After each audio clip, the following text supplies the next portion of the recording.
Here we are, right, Doctor? Right. Yeah. Right. Okay, so we are doing another live stream. And if I cut this is on Instagram, the announcement of this live stream with a link. And we are, still continuing with the work on the Hondo. What's it called again? 779. An Explorer-inspired guitar shape. And here we have a little thing that Dr. Fiya is working on. Let me show you. This is it. All right. So this is a piece of brass. And what you're going to do with this, Doctor? We're going to shape it. Go ahead. And widen it. Yeah, widening. So I can't really widen this on a lathe because the chuck is kind of huge. So the way you would make this on a lathe is you would put a rod into the chuck and then you would drill a hole in the middle and then you would slice off a piece like this, right? Now, mounting this in the chuck is, it can be done. I just don't want to bother. So I know that, Doctor, the camera is in your way, right? So what we're going to do is, here we have, so first of all, this is the guitar right there. And Dr. Fiya removed the truss rod nut. And we have this here. So now Dr. Fiya is going to determine, I think this is metric. So hold on, metric is on this side.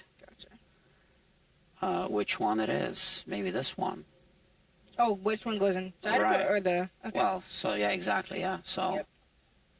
So it's got to go smoothly. That's M6. It says M6, 6 millimeter Yeah. This metric. one's going. Right. So why are we doing this? Because we have no way of measuring the truss rod diameter on the inside. Mhm. So now we know it's this one here. And now, when we when we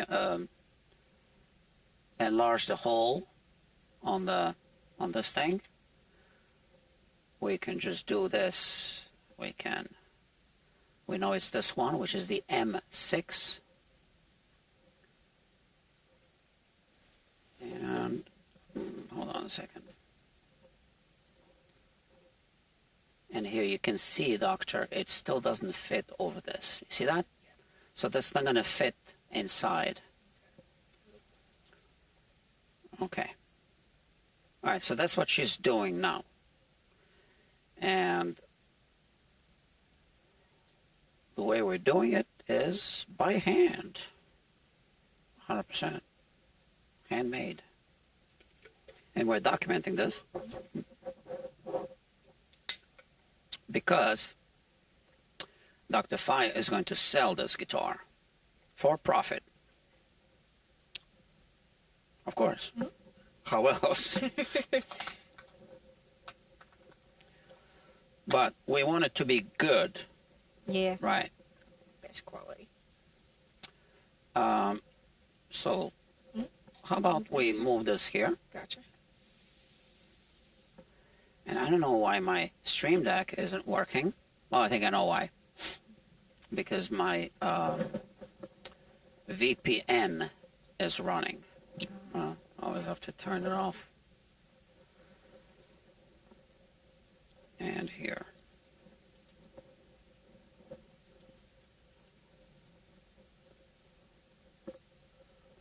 We'll show them a little close-up of what you're doing here. Like that. Oh, we're out of focus.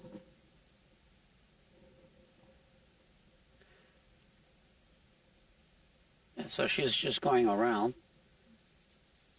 I think I can be a little more aggressive. But you need to clean the file. I feel it's getting clogged up. Yeah. So, yeah, it's too slippery.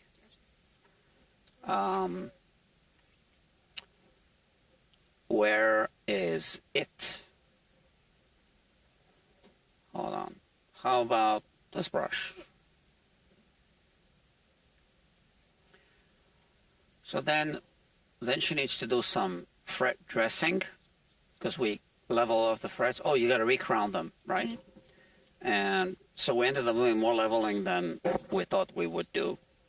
Oh, we scanned it last time also, right? Yeah. So we even have a scan. But we're not going to do a before and after scan. We're just going to do a... Well, we'll just archive the scan that we did before the work. So if we do a before and after scan, well, then we need to increase the price of the guitar. Mm-hmm. So we just want to make sure that it plays. Which it will. Yeah. What kind of strings are you going to put on, Doctor? We have 10 to 46. 10 to 46. The Daria, right? Mm-hmm. You have them here, right? Yeah, the balanced tension. So you bought your own strings. She's mm-hmm. investing in the project. So these are the strings. Someone, whoever ends up buying this, might want to put other strings on. So we decided to just put non-coated strings because obviously we're not discussing with the buyer.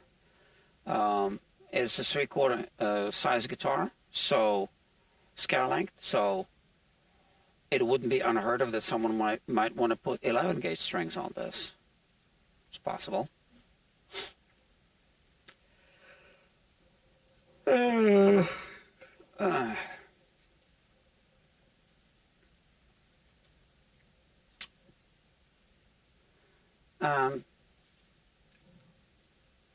know, I have a reamer.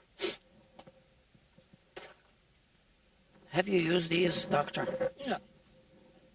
Let me show you. Mm-hmm. So we might want to do this with a reamer. If we can hold it. Yeah, we can't, you see. Would it stay stable in here? Good question. So because we have all this here, yeah, do it from this side, okay. Like that. Mm-hmm. And don't push it in this direction too much. You can go backwards a little bit. Yeah, you see, it's barely holding it, okay. Right? I think that's going to work. And I don't think we can hold it by the side because it's going to crush it.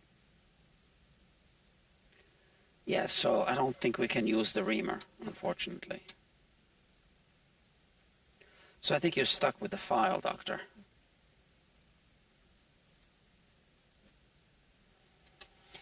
And what we did is we also marked off, let me show them a close-up here.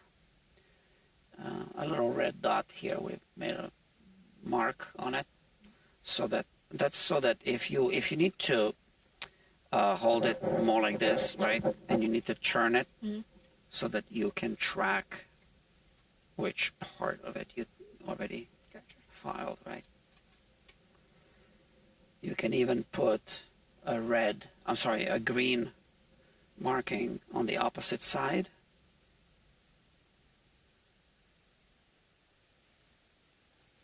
See it, how about the black one?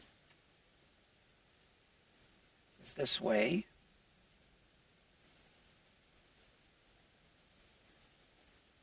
This way. If you have it completely like this, and the red is not even showing, you know that it's at 6 o'clock. I'm sorry, 12 o'clock, right? Mm-hmm. You know that the red one is at 6 o'clock. Yeah. So now you can more like push the file up in this direction as you're removing material there. Why is it so slippery? This isn't good, right? Yeah. I do have another set of files.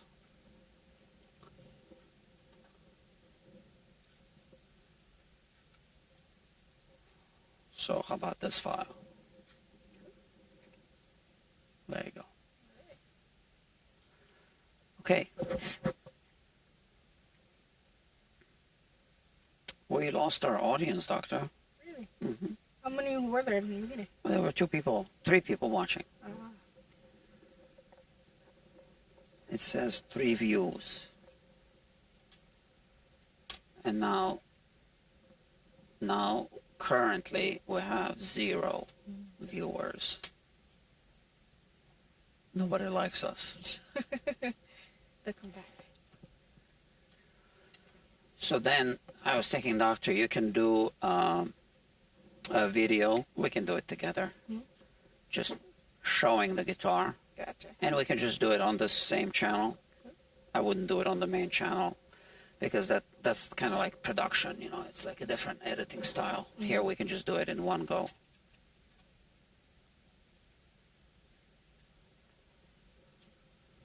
Okay, and now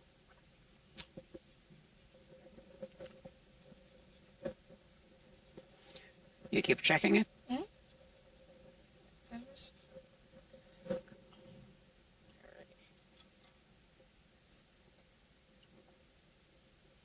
That one, right?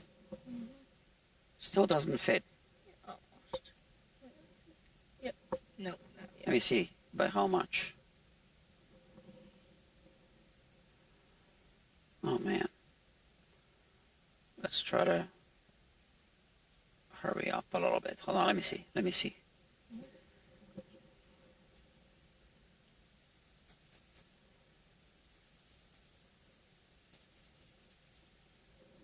See, now I'm doing the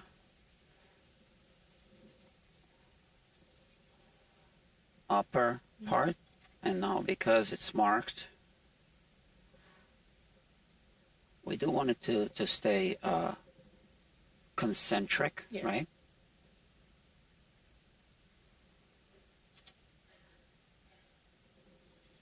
And even.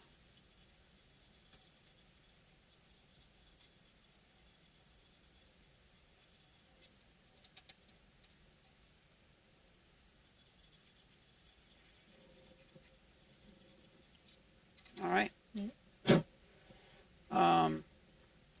I do have this semicircular file. Let's see if this one fits inside.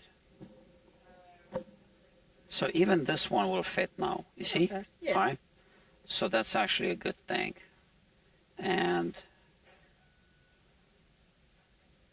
what we can do is, if you excuse me, hold on, right here. We have this file here. Let me see.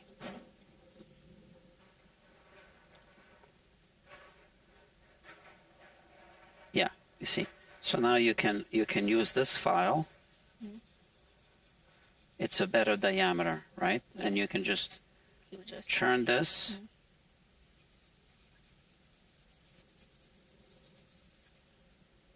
Go right ahead.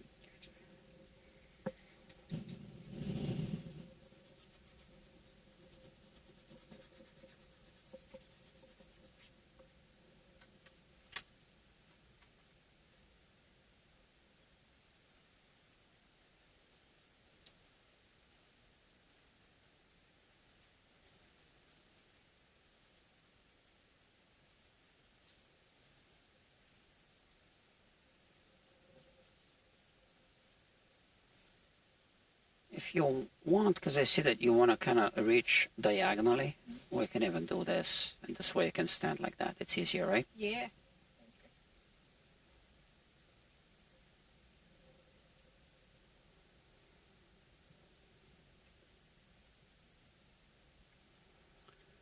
All right, so we will prep this. We didn't mention what this was, right? No, No, we did explain, right? It's a spacer for the truss rod nut. Yeah. It goes under the truss rod nut because it fits. There you go. There we go. So check this out. So we know it's an M6 metric, and now it fits here. That's it. So now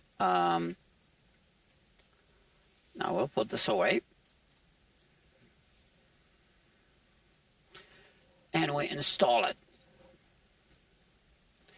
Do you know where this goes? No. Okay, let's put it here for now. And we have this goes here.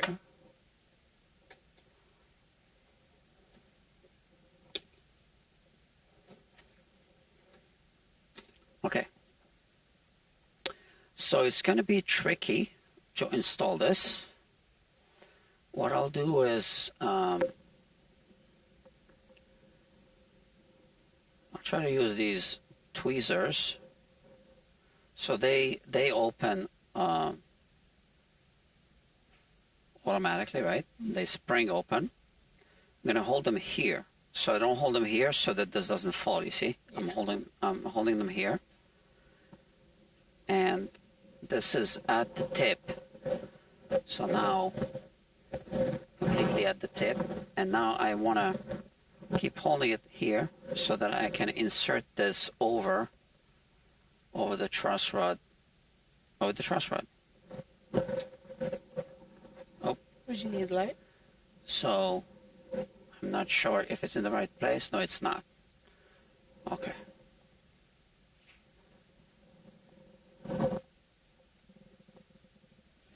So always be careful with Doctor with Explorer shapes because this always gets banged up. All right. So I am being careful. I'm just saying. So what I'll do is I'm gonna hold the guitar like this, kind of look down.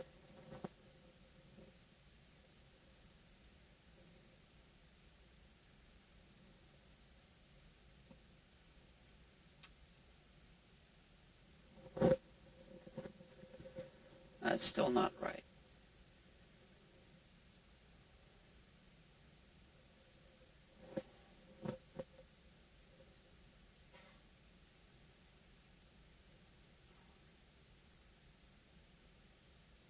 I'm sure we could invent a tool for this purpose. It's really deep inside. Let me think. Where's the truss rod nut? Right here.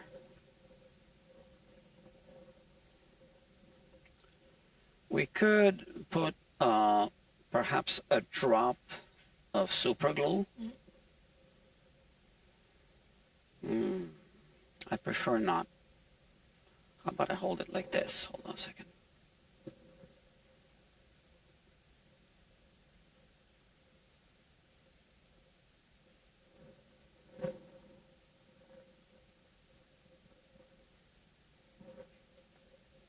Ah, almost in the right place. From what I can see.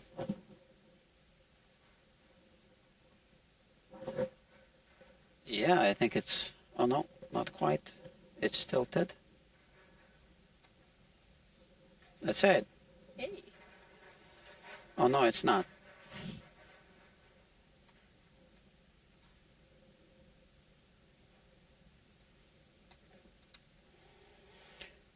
So, friends, it felt like we were really maxed out on the truss rod. And I just don't feel like taking a chance. Because if you snap the truss rod, that's kind of bad news, usually.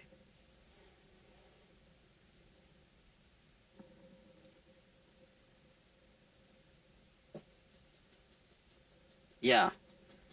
So it's right over the truss rod, okay? And I can see that it's all the way at the bottom now. I cannot show you this on camera.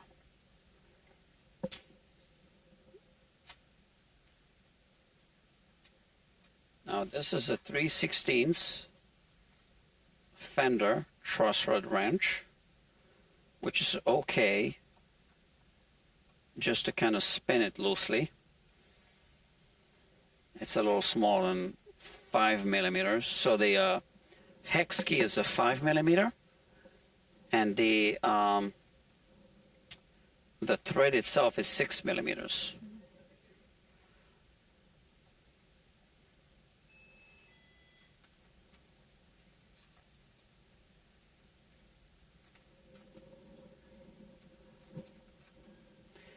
We want to make sure that it's not cross threading. And sometimes you need to remove a couple of tuners, like maybe these two. I think we need to remove them I'm having a hard time now placing this back. So the B and the G tuners. Okay, you want to remove them? Yep. Okay, there you go. It's just 4 screws. We have one person watching. Hey. So you better behave, Doctor. Be terrible. Because you're on public display here.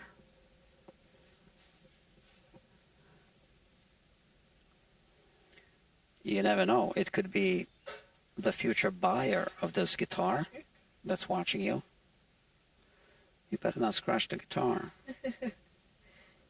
So she's removing the 2 tuning machines for the B and the G so that we can access the truss rod not using this wrench straight, not from an angle.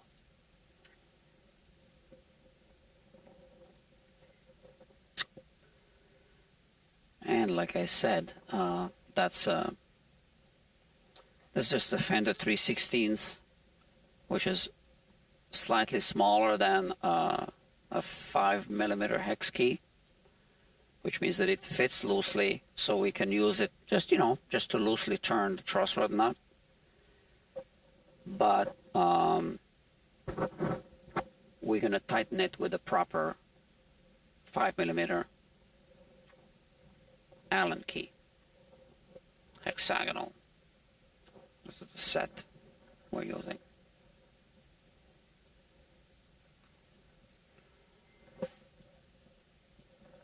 Almost done, Doctor? Yep. One more screw. I'm sleepy today. I went to a recital, guitar recital. This girl, she gave me 2 cards, 2 thank you notes. You see, this is one of them. Oh, she's really appreciative. Okay. It says thank you on it. And she even wrote, see, that's the message. And there's another one. Where did I put the other one? I don't know. I think I have it at home. I even met her dad today. Oh, that. She played well. I worked on her classical guitar on her Fender Strat. I think Japanese Fender Strat. Okay. Yeah, so she gave me a thank you note for each one of them, and then she invited me to see her recital. And how can I say no? All right. So now let's put it back this way. And I put it over here. So we just want to start turning it. See, I was able to do this before without removing the tuners, so I don't know why is this a problem now.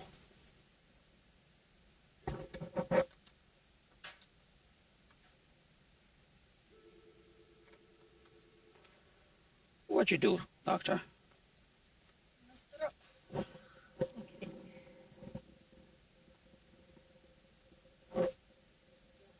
So I don't want to force it, because if we start cross-threading, then we damage the truss rod. Or is this already threaded? No, it's not.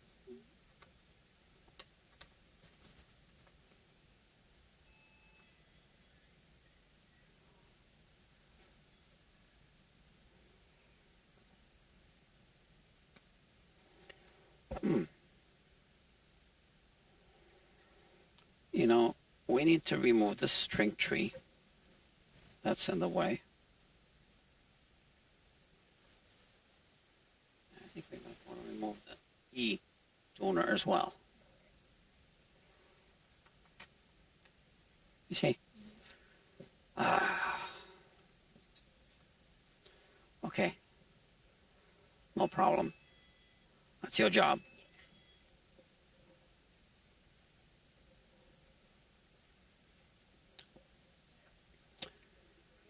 Yeah, so it was a classical guitar recital, and the organizer is the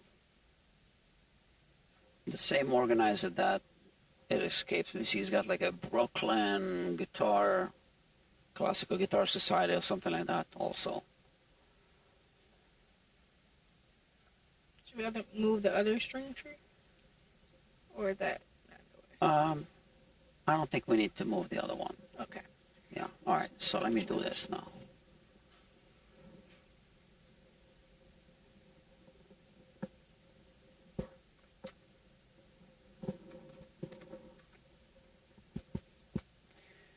What's wrong with this? Why is it?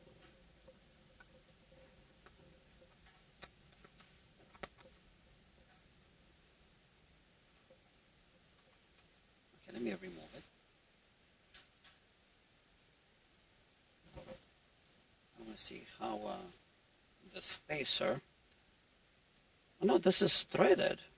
That's what. Okay, so it's getting tight. That's all. Let me see. Okay, I'm unscrewing it now. Now it's loose. All right.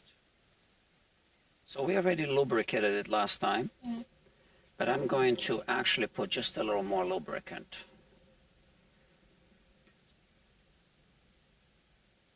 I shouldn't exaggerate with lubricant because then it just attracts a lot of dust and the debris gets stuck on it, and then you have a lot of grit, right? So just a little bit. So now it's seated on top.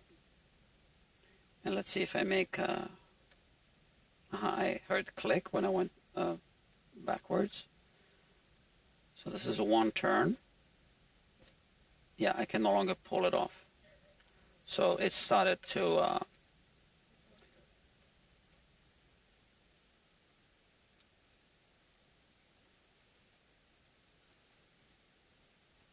okay. That's it. So now it's biting, right? It's locked. Now you want to reinstall the Tuners? yeah, and so this hole is for the string tree, right?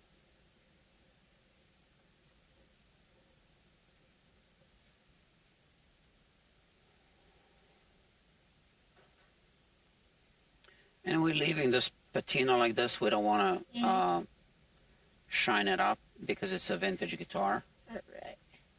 Sounds good to me.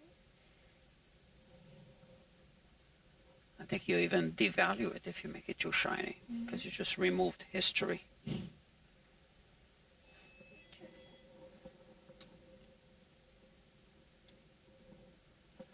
Now let me see. So now we see the gears. So are they spinning well? Because we might want to lubricate them since we opened them. So why don't we do that? So remove, and just keep them in order right here. So remove these three, and we are going to lubricate them. We'll also use Vaseline or petroleum jelly to lubricate.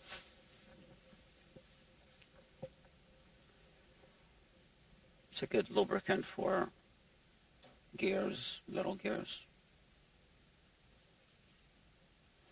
I could repackage it and call it the Guitar Quackery Pinion Gear Lubricant and sell it for double. But now I already gave it away what it is, so I guess I'll think of something else. Next time. Next time.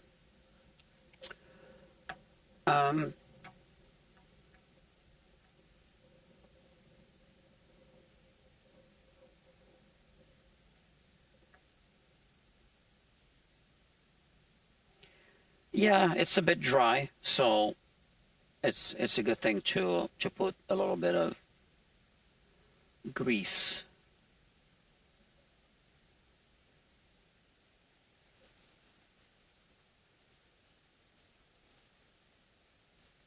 And I'm just trying to think what would be the best way to do this quickly.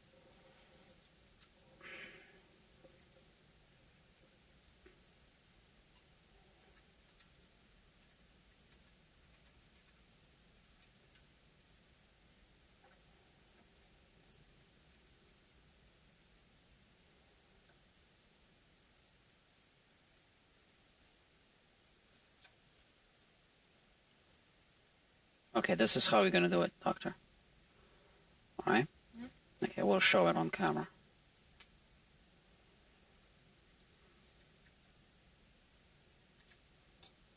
You got them all off?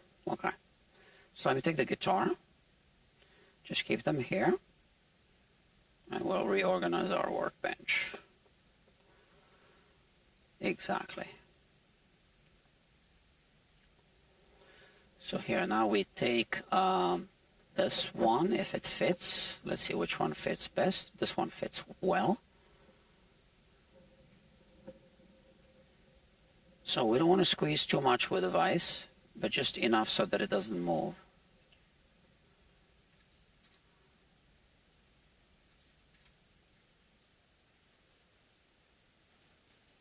Okay, that's it. Okay, that's good. And now we take, how about this? And where's the lubricant? And we have this camera.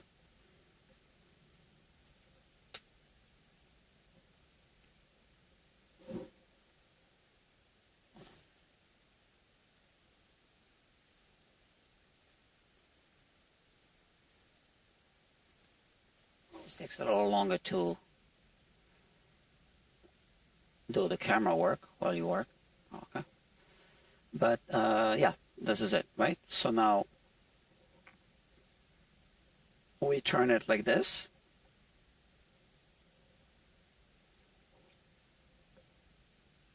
No, wrong camera.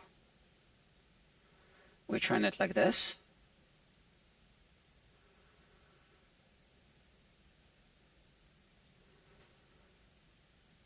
And we got to put a little bit of petroleum jelly. So I'll show you one of them. So look, if you spin it clockwise, so whatever you put here is going to go there, right? Or counterclockwise, so whatever you put here, so whatever's easier, is immediately going to go, so counterclockwise now, right? Okay, you see that? Yeah. And now there's some lubricant. So this is the worm drive. This is called the pinion gear, right? So the gear is getting dry. So I would just add a little bit.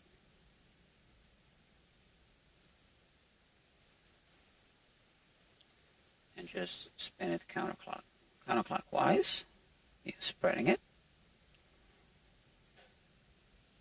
And do it by feel, right? You're going to feel when it really starts feeling different. Mm-hmm. So we could do it with the power tool, but I prefer by hand because then you really feel it. And now we're doing clockwise.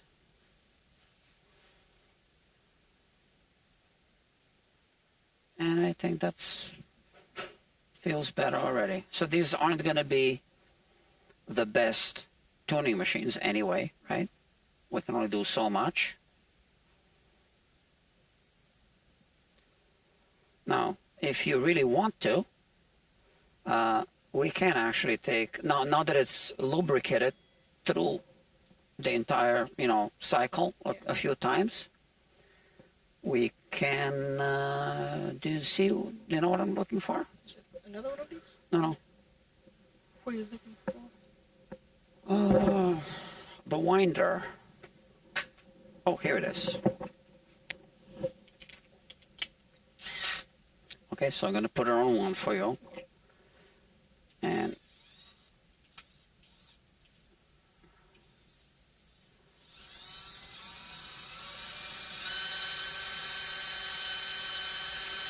okay. Mm-hmm. So this way, after you've done it by hand, yeah, and you know that it feels good, you can do a few turns with this. Cool. So now, for the next one, you can continue.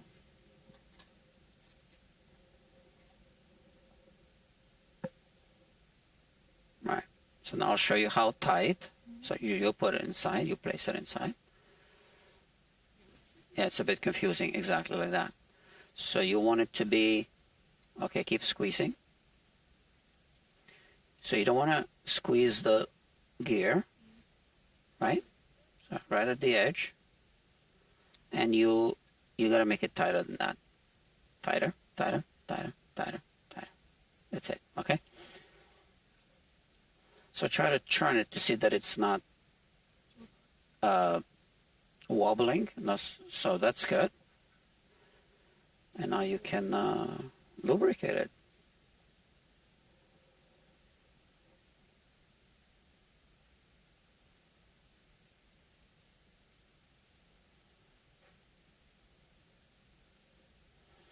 And we're going to do this to all 6 of them.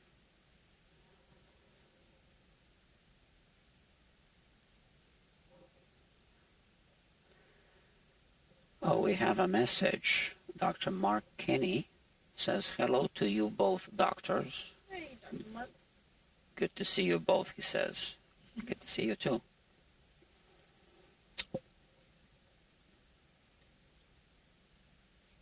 And thank you for joining this live stream. So Dr. Fiya is flipping this guitar. So it was a gift from me to her. And she's going to sell it. So that's, you know, kind of like a way to get paid while she's still in training.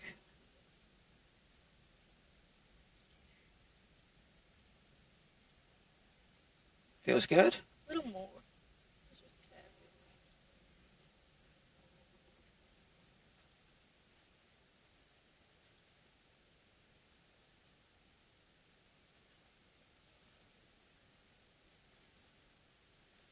So 2 of them almost done, 4 more to go. So, you know, we're doing like a nice overhaul of this guitar.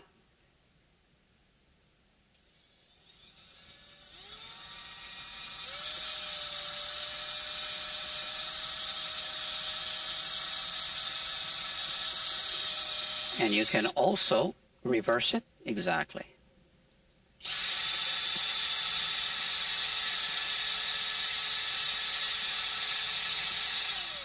That's it, yeah. All right.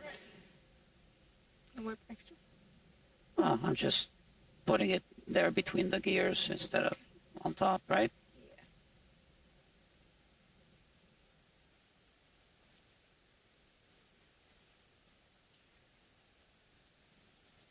What's new, Doctor? With me? Nothing much. Just enjoying the... Nothing much? Yeah. Just enjoying the summer. Well, the heat. Been on a lot of walks. So that's pretty cool. You've been playing your violin? No, I haven't. I just keep it humidified, but I don't play it often. I think you need to squeeze it a little more. Okay. Yeah. Let me see. So you see, this has 2 positions. So you were using this one. This one is going to be better for this one, you see, Alright. because then it's more centered. Gotcha. All those details, right? Mm-hmm. And once you're done with this, and we put them back, I guess you can work on that bench, and I'll be working on another guitar, and we'll just keep streaming. So, by the way, kids, by mistake, I showed you the wrong view before. So what you were seeing was part of the lute along. Let me show you. So this, I'll show you right here. So this is Canada, Dr. Brett, that you're looking at. So we are in New York City, and he is there in Canada. He's a guitar builder. And yeah. But we're here. So what is the lute along? So you got to check this out. If you are into guitar services or guitar building, on Patreon, you can go to the Luth Group, Looth, Luth Group. Dr. Ian Davlin is the Chief Executive Officer of the Luth Group, and he is the founder of the Luth Group. So he started doing the Zoom call during COVID, during the pandemic lockdown, and then it just kind of evolved into a professional forum, and I am a member of that professional forum. So it is a membership thing, but you can hang out with luthiers from all over the world and talk to them and make friends, ask for advice on the spot. I've resolved quite a few issues, through the Luth Group. Sometimes anyone, not just me, but, sometimes you might be facing a challenge that you've never, that you have no experience with, and then you just say, hey, guys, I have this tricky situation. Any of you have ever worked on anything like that? And then you show to the group, what it is, and they brainstorm and they can help you out, or you can help out someone else. So it's a good thing. So it's fully tax deductible for anyone that's into guitar building or guitar repairs, obviously, because it's a professional forum. So I'd rather give this chunk of money to Dr. Ian Davlin than to the IRS, obviously.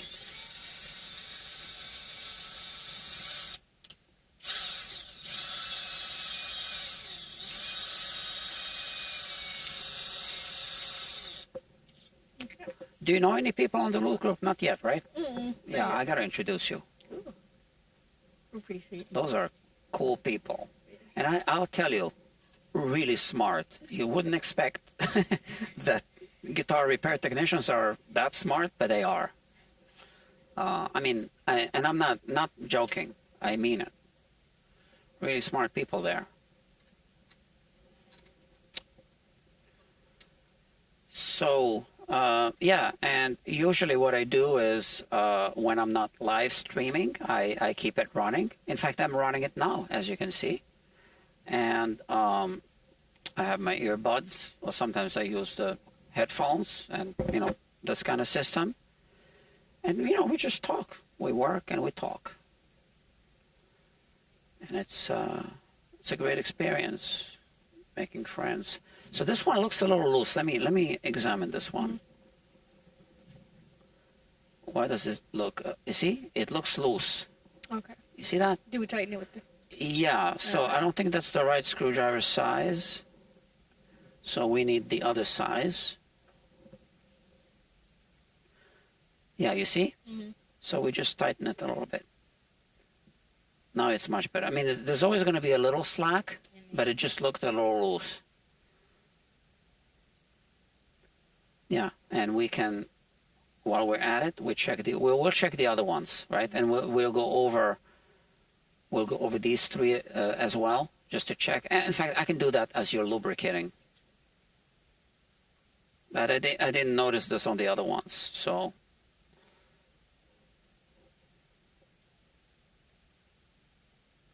Yeah, these two are good.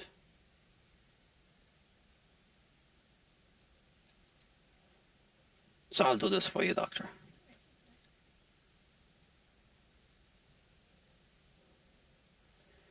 Not that it matters. This one was loose as well. So see, I'm glad we did this. Mm-hmm. We're doing full service on this guitar. So whoever ends up buying this guitar, how are you going to sell it, doctor? Through eBay or Facebook Marketplace. Mm-hmm. Reverb, no? Reverb, yes. I forgot about that one. But yes, Reverb okay. for sure. Just going to sell it. and she is going to use these archived live streams to show everything that the boy needs to know about this guitar. And we are even going to do a live stream, a separate live stream of just showing the guitar. That's going to be a shorter one. And then we are going to invite viewers to also watch these like prequels, right? Mm-hmm. Of the services that were done.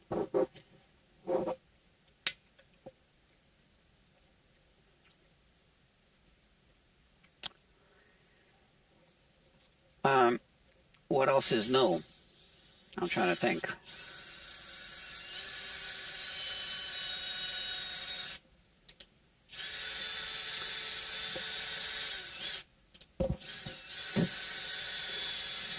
I kind of want to talk, but just making a noise.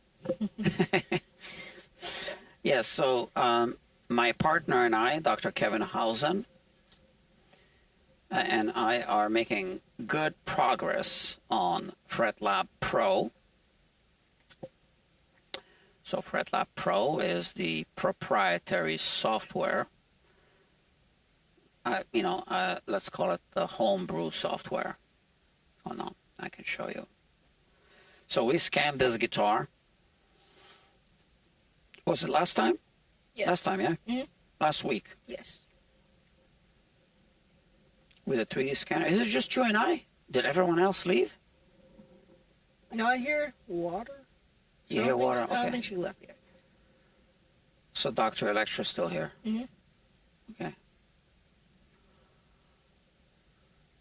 So we made a 3D scan.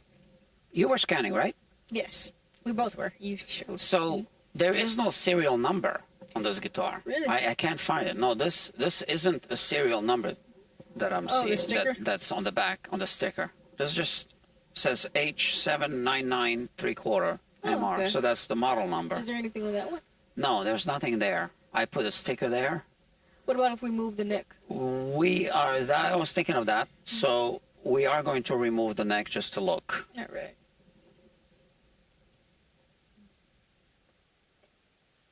There could be a serial number on the jack plate sometimes, like on the Rickenbacker. I don't see it.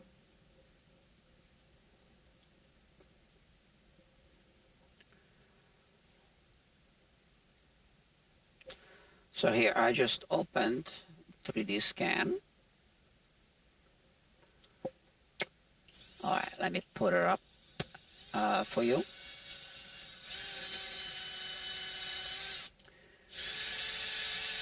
Here it is. So we deleted everything but the fretboard and the bridge.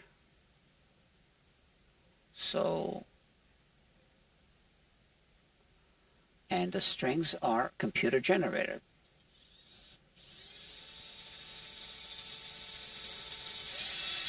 So it didn't quite automatically. We are working on the software. So you see here it says equal temperament. It thinks that it should be here in the middle of the fret, but that's clearly incorrect.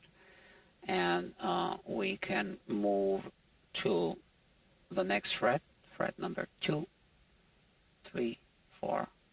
Okay, so now it's sinking down for whatever reason. I'm going to change this to, how about, let's try -2. Oh, -2. Too much. -1.5. How about -1? Better. Okay, so we can go through the frets. And you see that equal temperament isn't always in the middle of the fret. That's at the bottom. That's where it thinks the fret should be. So I'm not sure if it's getting confused because we haven't optimized the software for a 3/4 scale length, 3/4 size scale length. But that's what it is, okay? And here we have, so here we generated the strings. So the strings are already there. We are actually, so it's impossible to really scan the knot precisely because the light from the laser doesn't always reach the bottoms of these two strings, like the E and the B, sometimes the G. So we don't really know where the bottom is. Now, we can go to the knot, and you can see that the slice is a little bit off the edge of the front edge of the knot, so we can move it a little bit like this. But I will show you later when we put the strings on. We're going to adjust this. We are going to take a measurement of the height of the strings before we do any work on the knot, and then you done? Yes. Okay. So I'm going to show you more of Fret Lab, but while Dr. Fiya is reinstalling the tuning machines. Keep this or dispose of it? Yeah, I like to keep it. Good. Yeah, I paid for it. Yeah. It's a Q-tip, and we can use it more, right?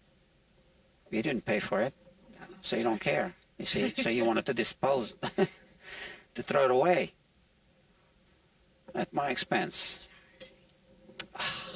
Kids these days. Right, exactly. Yep. See what I told you about the Explorers? Yeah. Okay, so, yeah, everything clean? All right. Yeah, it is. Is it clean? Hold on a second. Okay. So, since we are there, right? Mm-hmm.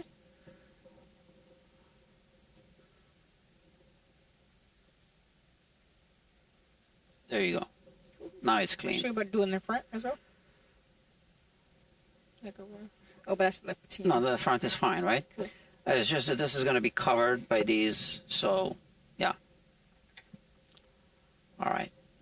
So you know what you're doing, right? Mm-hmm. And I'm going to show more of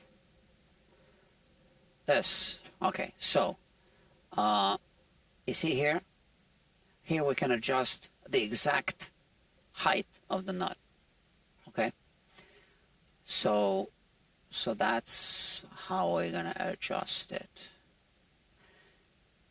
Well,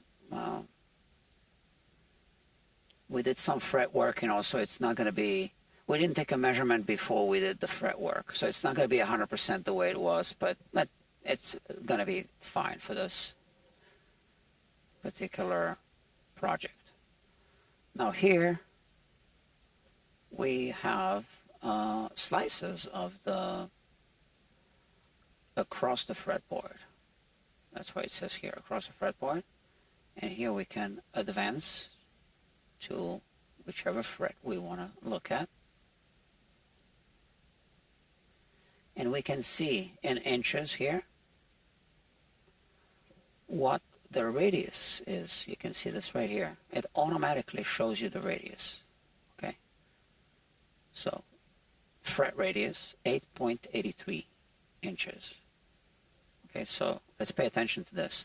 It's going to change as we approach 9.11,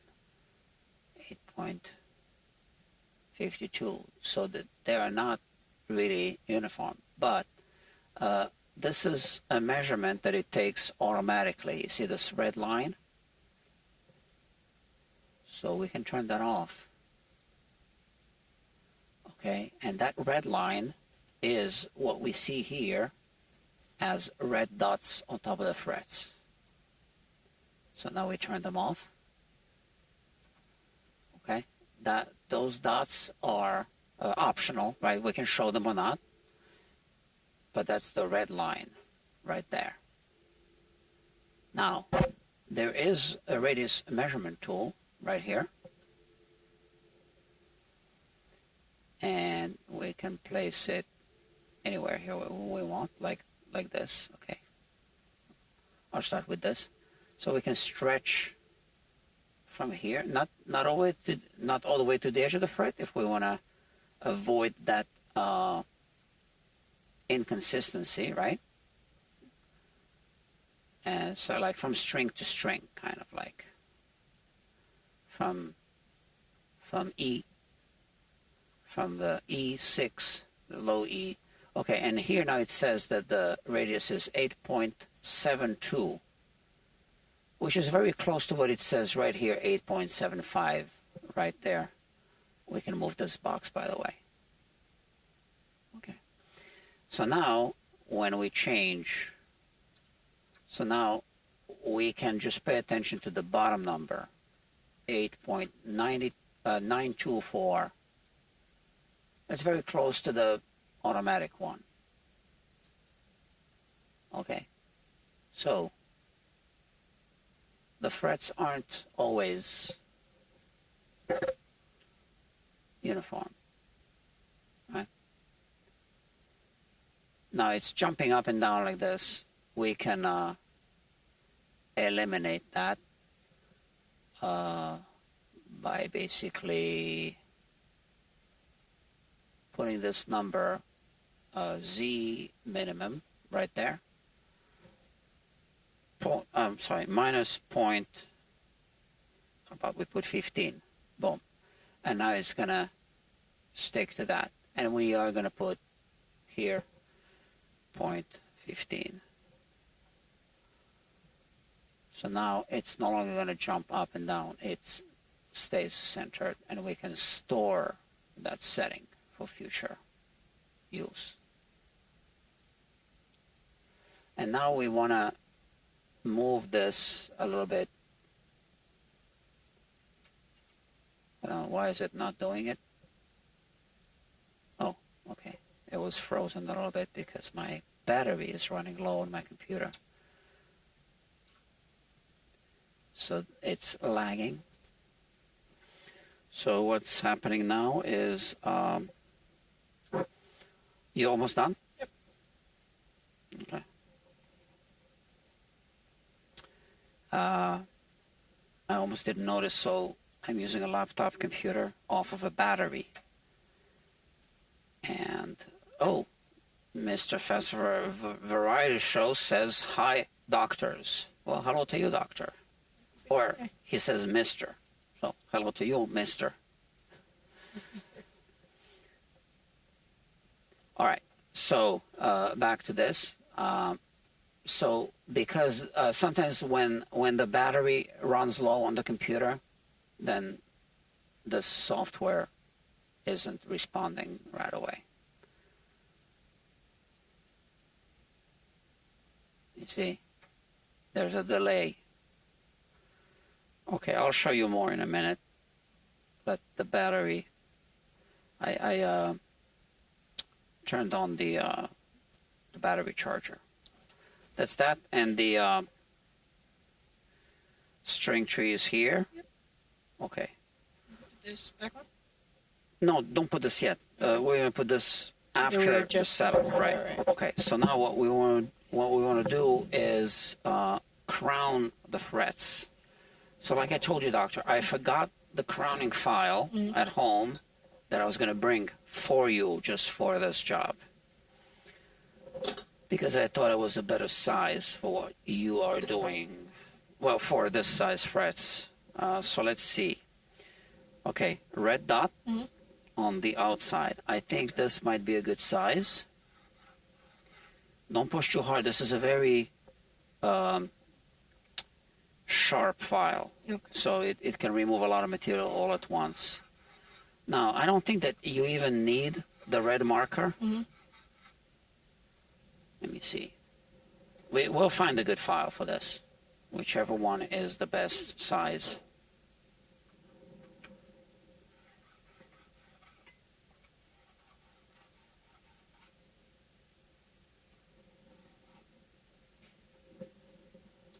Okay. I got a lot of files, just not the one that I really wanted to have today for you.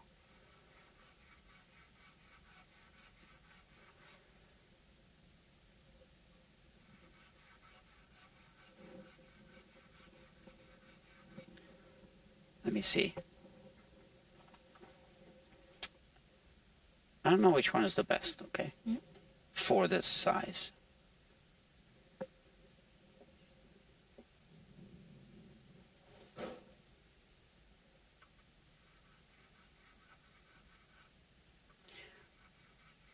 You've used this one, the original Z file, before?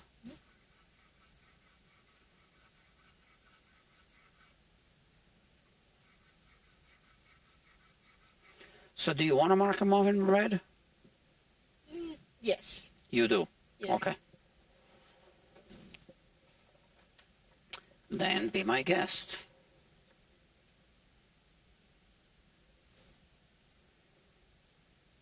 I think that's the size for you.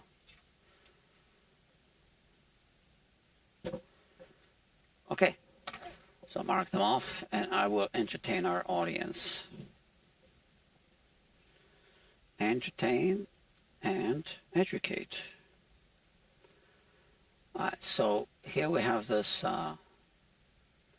it's still not responding because again, it's the battery.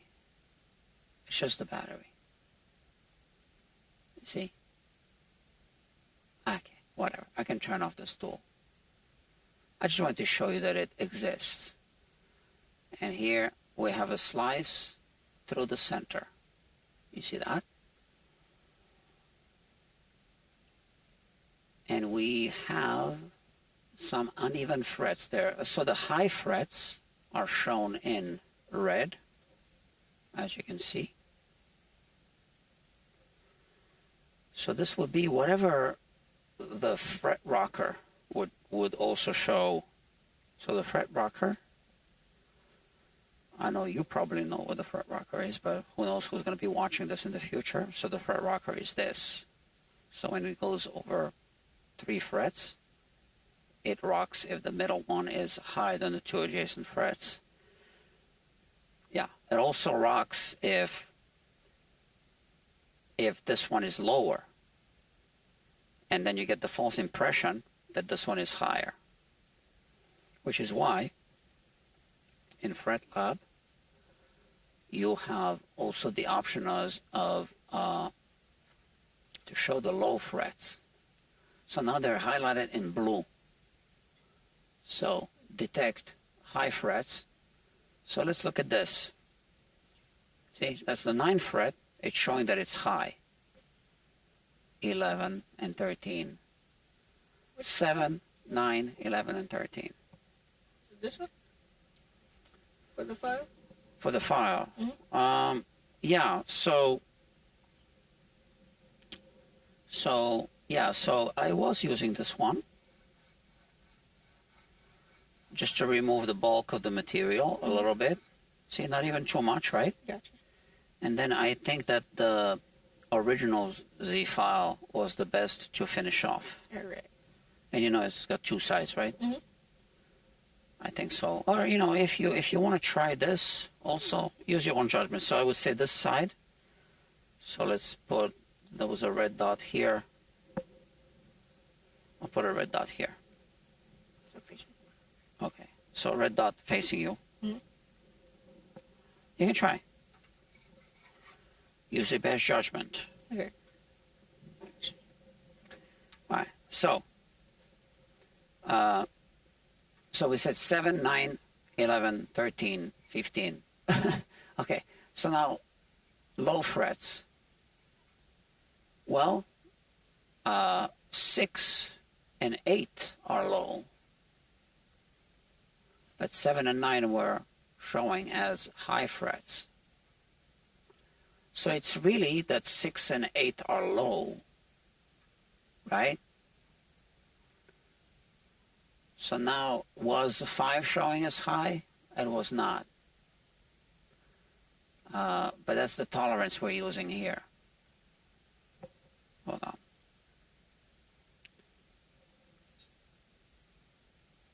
We just changed the tolerance. This is better, this tolerance. So 7 is high,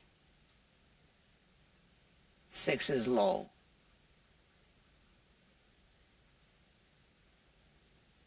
So this gives me some information. And we also have these slices down the string paths. So this is the E, low E, the A string. You can go between strings. So if you show between the D and G, it's what we were looking at before. Here, same thing, as you can see. Neck twist, a little bit of a neck twist. So the string paths are not aligning. The low E and high E are not aligning right here at the tip. And also the B and A are not aligning, and also the D and G are not aligning. So there's a little bit of a neck twist. But hopefully we corrected that a little bit. I mean, we compensated by leveling off the frets a little bit, right?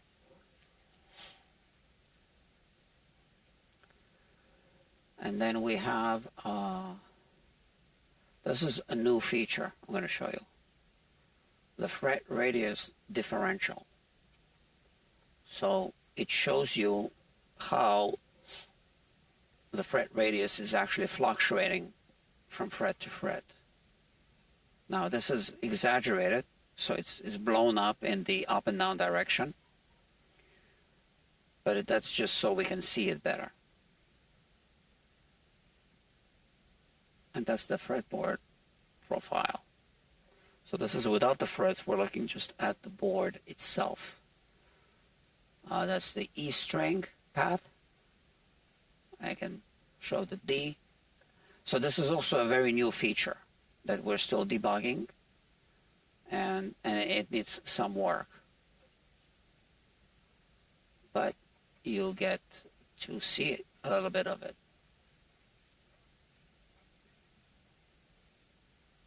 Gotta reset. Boom. Okay. And now, yes, the simulator is here. So here,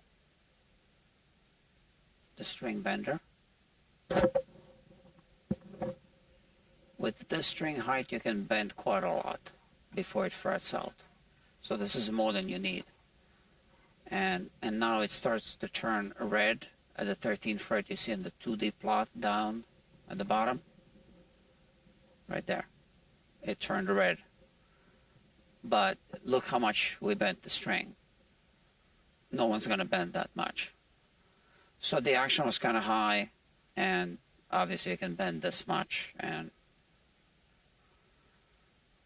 it's not fretting out. But this guitar was not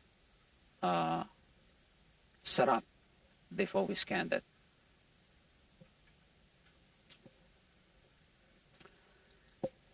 Okay.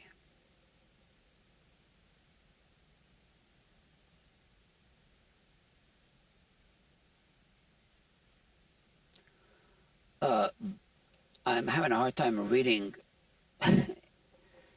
words without any spaces between them. So Bard the band. Hello.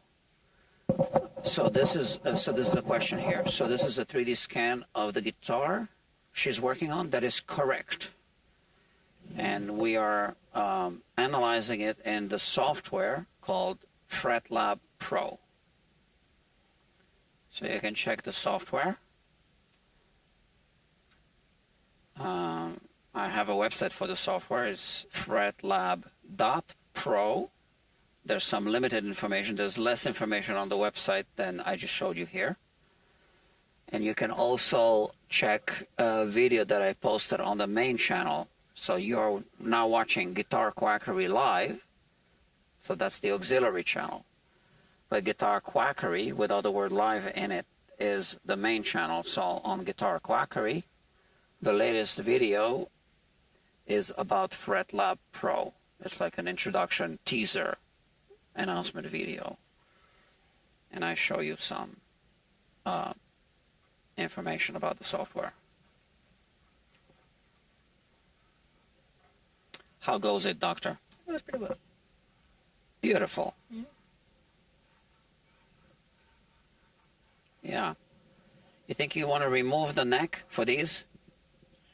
Do we have something to cover the body? So we want to see if there's a serial number there anyway. Okay, gotcha. So once you reach, let's say the 15th fret, Yeah. it's like this horn is here. We don't want to. So we're going to remove the neck, and you can do the rest Gotcha. off the guitar. And then we'll see if there's a serial number there, and we'll document it. Okay. That's what I would do. But you're your own boss. You can do whatever you want. You have enough water, Doctor? Yes. Okay.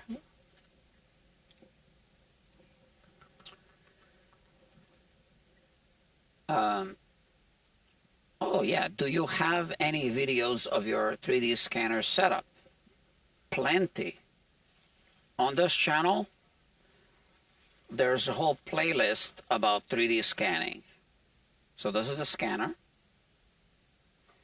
And on the main channel, I started posting videos of 3D scanning, I don't know, last year sometime. But I just started showing FretLab Pro recently. So, but there's other software being used on the main channel, you'll see, which is very limited. It doesn't really do what FretLab does, not even close, right? So FretLab Pro is a software that my partner and I are developing together. Now, my partner is the former chief research scientist that was running the physics research lab at Boeing, and he's retired now. He's been retired for 6 years, I believe he said. So he actually knows what he's doing. And he is, well, I'm going to show you now, incorporated a lot of physics calculations in the software. So here you see, this is the string bender, right? So we can go to another fret, where on the 12th fret, we can go to the 15th fret, and you can see that that dot changes to the 15th fret, and now you can bend the string, okay? And you can see how it's approaching the frets in the 2D plot downstairs. You can change the string to the B string, okay, so that reset the view up there. Now you can bend it in that direction, or you can bend it in this direction. But what I want to show you is the buzz detector. So this is a string that's vibrating. Now, this isn't a pre-recorded animation. It's not just flipping frames like a cartoon. It's actually animating as we speak in real time. It's doing physics calculations. Let me go to the E string because it's thicker. You can see on the E string, you can also see some harmonics that are actually happening there. And now you can change which fret you put it at, and it's going to detect if it's going to buzz against the fret. You can move this to any of the frets. But we just introduced another vibration here. You can see this. This is a strike vibration. So now we're going to start vibrating the string as a strike. Okay, this is too much. This is kind of like slap bass style. So what you see there is the envelope. So this is a brand new, no one's ever seen this. You're seeing this for the first time publicly. So this is if you slap it like on a slap bass. So this is why it's showing too much, because we are actually now using actual data from actual measurements in the software. And the software is generating these strings. So we generate the strings in the software. There's another strings that were scanned, right? And the strings have all the properties that actual strings would have. So the mass density, stiffness, and all that, right? This is beyond me. He knows how to do this, right? I mean, this is someone who knows how to do all the calculations to send a rocket onto an asteroid, have it land on the asteroid, pick up some samples, and then go back to Earth and land in a specific spot. So he can do all that. He knows how to do all that. So he definitely knows how to do all the calculations for a vibrating string. And that's what he did in the software. So the strings don't vibrate in a way that most people think they do. So here on this one, on the slap string, you see a lot of harmonics and all that, and the string hitting the frets, which is why the frets here are highlighted in orange. You can see that. Now, something that also no one has ever seen before is this map, which I haven't engaged now because I want to save that for a video. And you can change the fret number, and you can obviously change the string. We'll go to the A string. And here we have other simulations. So those are basically fretwork, knot work, and setup simulations. Neck relief,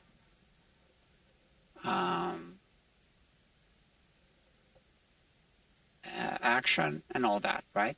It can resurface the entire fingerboard, like this fingerboard. We can pull the frets out, resurface the wood, and install new frets.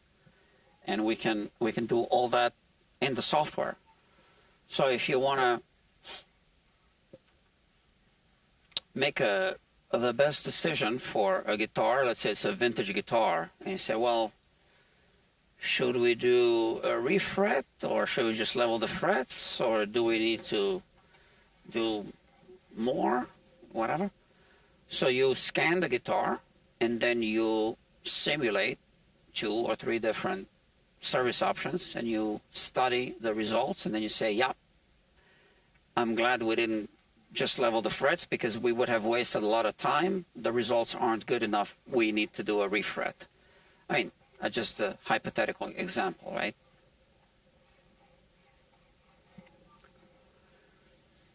I'm no luthier, but I work on my own. So this is Dr. Bird, the band. I'm no luthier, but I work on my own guitars. That's why I subscribed. Thank you. I appreciate it. We appreciate it. This is Dr. Fiya. This is a game-changing tool. Thank you. Yes, it is. So, interestingly, Plek. So the company Plek that makes what we call the Plek machine. The proper way to call it is the Plek station. Also developed a Plek scanner. So if you go to their website, or if you just Google Plek scanner, P-L-E-K scanner, you will see their 3D scanner, laser scanner. So interestingly, they were doing this at the same time we were developing our software, and we had no idea. But they published theirs, or announced theirs, at about the same time as we announced ours. Now, obviously, this is competition now, which I'm fine with. I'm fine with that. You should have competition. You shouldn't just have one option, right, as a consumer. But I think that our software can do a lot more than the Plek diagnostics software. And again, not to be confused with the Plek machine. The Plek machine does the actual work on the guitar. It also has a diagnostics tool inside the software. But I'm not talking about the Plek machine. I'm talking about the Plek scanner, which is a new product for Plek. You want to remove the neck? See, I love being an assistant. Thank you, doctor. All right. I think this screw is probably going to be a longer one than the other 3. Because it's got the strap button. And I have a feeling that, so you had to keep turning it, right, to remove it completely, right? So the screw holes through the body are too tight. We are going to enlarge them the way it should be. You see? You should be able to just pull it out now. So what do you think? Is there going to be a serial number? Yes. You're very confident.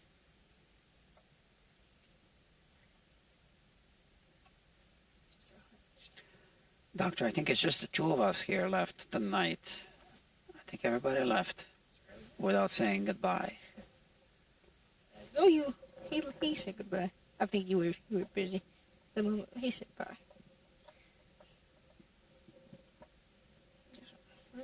Doctor, I don't like the way you're holding the screwdriver. Yeah, it was really. No, I couldn't get a grip on that one. No. Always hold it like this. Hold it here. And, you always need to do this, not this. Gotcha. Okay? If This I'm is trying to like turn. when people eat with a spoon like this. No, you got to hold the spoon like this and eat, right? So always like this. So you have a little bit of pressure down on the screw. And with the fingertips, not with the whole wrist, right? Right. You do that. Yeah, much better.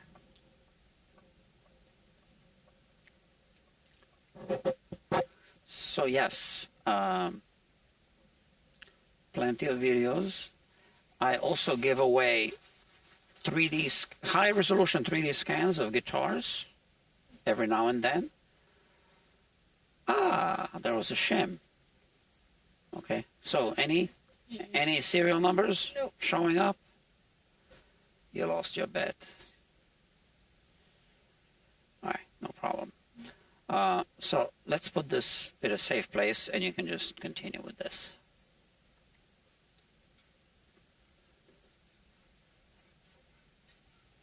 So, like I said, I have some free downloads, and I'll have more free downloads of guitar scans and fingerboard scans. If you go to the main channel, Guitar Quackery, and watch some of the latest videos, they have download links in the videos, but there's a catch. You need to subscribe to the Guitar Quackery newsletter. Sorry. Yeah, but they're free, and you can unsubscribe anytime. And I don't send junk mail. No spam. Just information.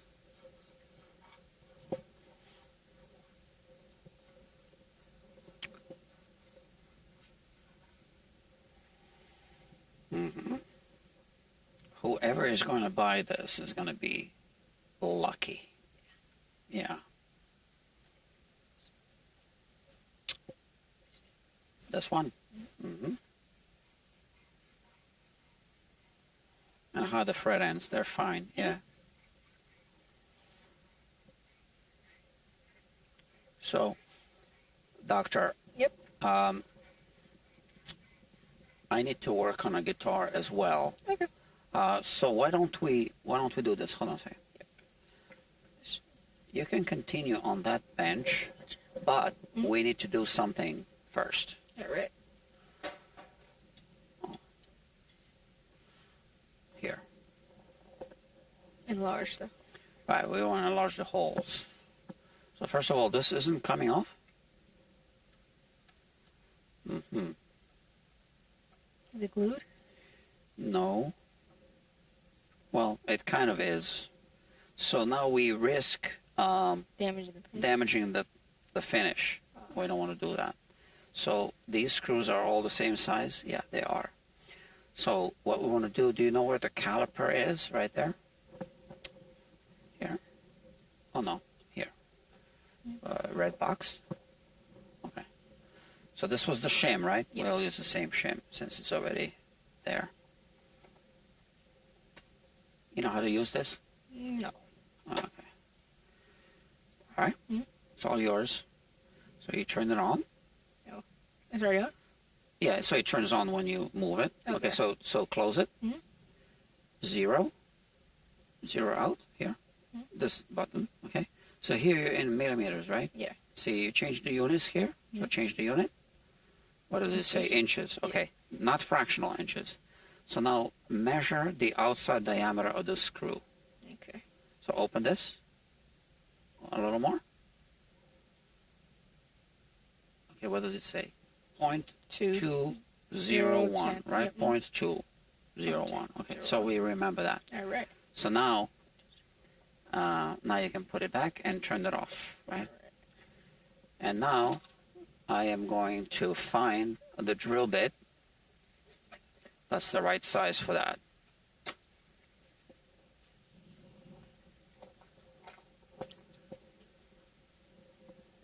Okay, so here we have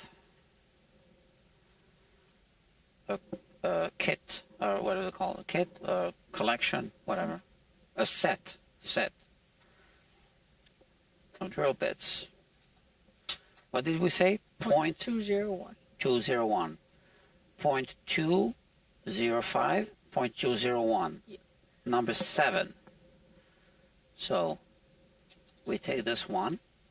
So we measured in inches. This is the imperial set, right? We measured in inches, and that's the one we're going to use to enlarge this. So you can, yeah, exactly.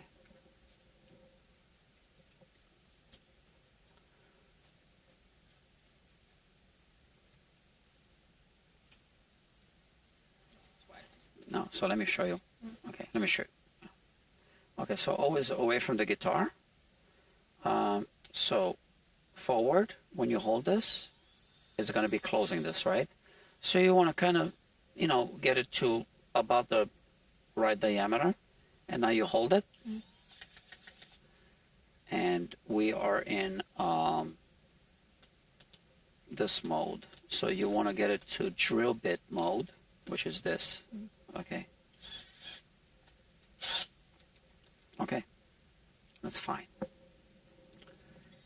And now we're going to be drilling outside of the workbench. Whatever. I do have a vacuum cleaner, but whatever. And I'll do that for you, okay? So first, reverse, just to get it seated right. And now I change the direction, right, by pushing this button.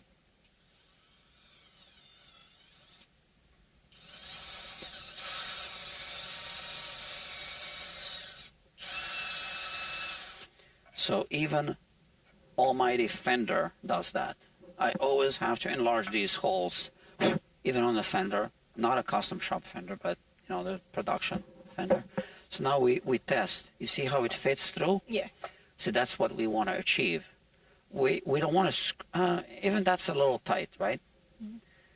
We don't want to screw it into this. We want to go through this hole, freely through the hole, and screw it into the neck.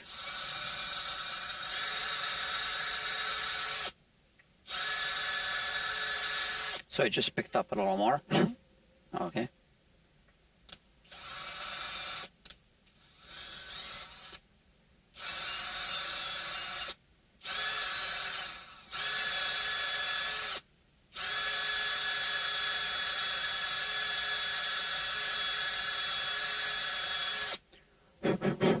Okay.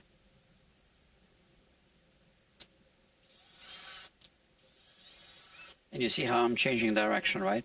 From this to this, right?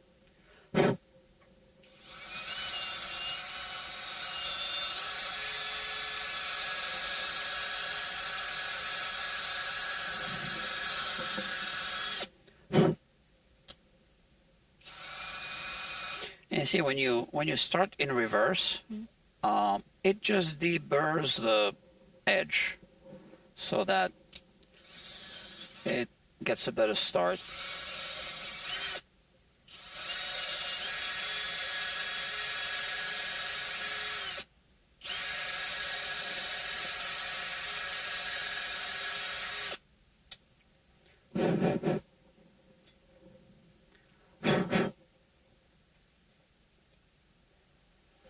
And now we want to test. So goes through, but it's nice and tight, right? But it's no longer being threaded into this wood.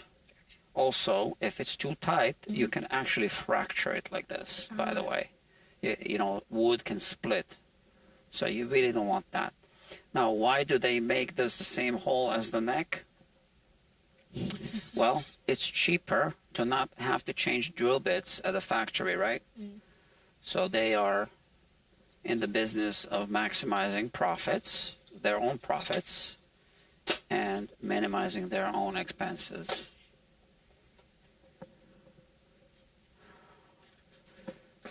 But the two of us here, we're in the business of perfecting guitars. So, see, it's good.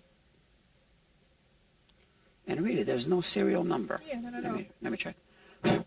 Now, this is made out of plywood, this whole body. You see that? Yeah. So I would imagine that this is a layer of body filler, like Hondo, so that you don't see the plywood. That's fine. I like that. I like using this kind of wood. You know, just make a guitar, cheap guitar. That's why there's no serial number, because it's a cheap guitar, I guess. Right? Oh, okay. So we're gonna set you up over there. Yep. Um, Body here. Yeah. Now, why don't we turn this around? Yep.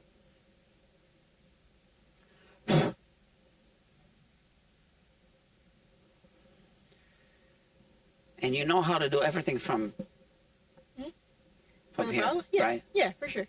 Yeah, great. Gonna just grab the light from you as well. So that's what you need, and you need the light. This is your light. All right. And I'm going to go grab another guitar to work on. Now, I do have a guitar here that I need to just assess quickly. So why don't we do that? And this we'll put over here. So the guitar that a customer dropped off today, so he kind of made an appointment. Just a drop-off appointment, so I didn't see him, but he's a repeat customer. I worked on a couple of guitars for the same customer. So he's got this this guitar here. So it's a Gibson Songwriter. I've never seen one, but I didn't even know that it existed. This is it, a Songwriter. And I'm gonna make a bet. It's got an overset neck, as in the way it was made. So Gibson acoustic guitars all have overset necks.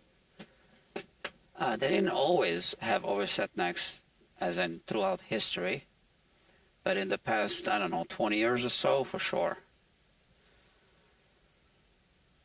And we found out that the head of the Gibson production.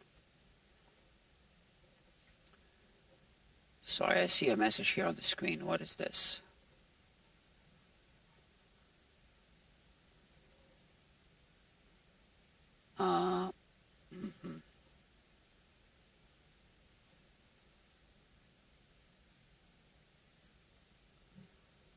Hold on. I'm going to have to close Fret Lab. Okay, so we are here. So we were logged on to the loot along. And everybody left, so it's just us here now. No one else is here. Okay. So yeah, so even the head of the Gibson production has no idea about how to set a neck angle.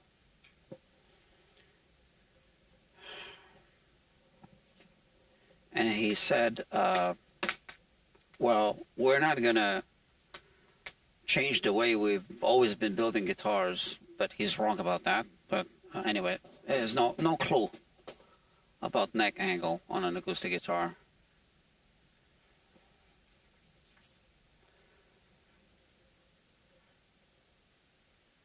So there's signs of dryness on this guitar. Let me see. There's a little space here. See that?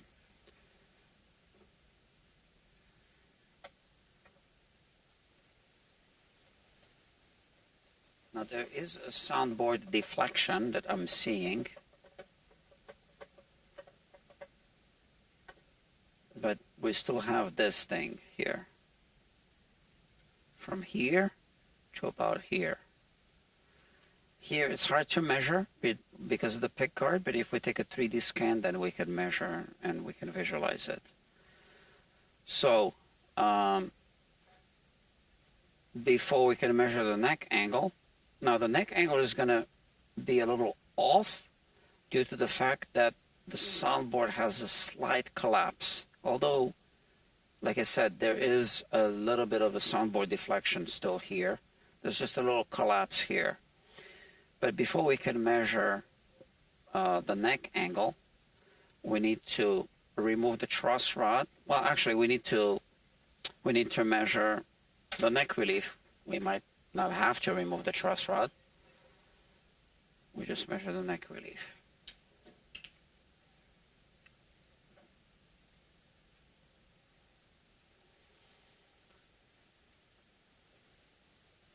Let's see. Yeah, so this is too much relief. I'll show you. So this is on the bass side. 16. Okay, this one isn't fitting through. Maybe I'll show you from here. So this one is not fitting through. That's 18 1/1000ths. But this one still fits through. See that?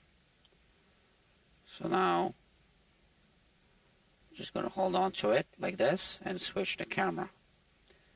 You can see the measurement, 16 1/1000ths of an inch. Now, is it the same on the other side?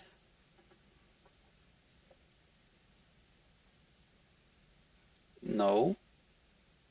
14. Yeah. Okay. So 14 1/1000ths, 16 1/1000ths. A little bit of a differential relief and a favorable direction, so that's not bad. Now, in terms of the nut height, it's very low. I'm just estimating it. It seems like there's zero clearance on the E string, and maybe even on some of the other strings.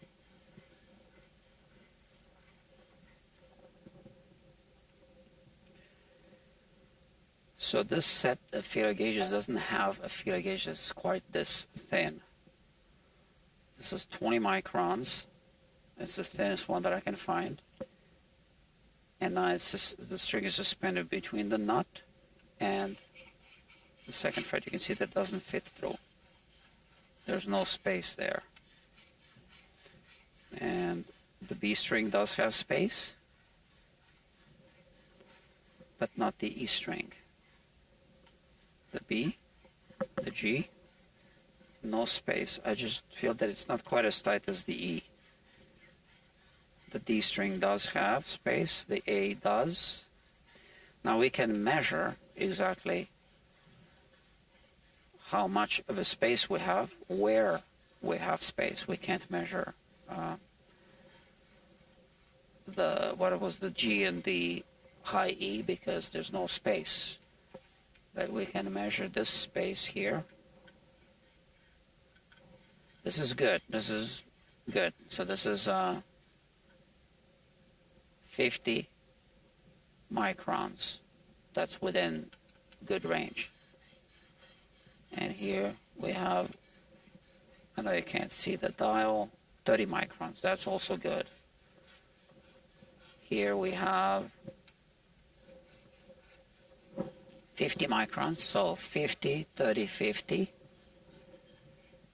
And here we have, this is too much, 90. So now what I'm going to do is, I'm actually going to write that down. Because if we scan the guitar, which I'm going to recommend doing, we're going to use those measurements to set up the guitar in the software. And I printed, oh, hold on a second, Gibson Songwriter.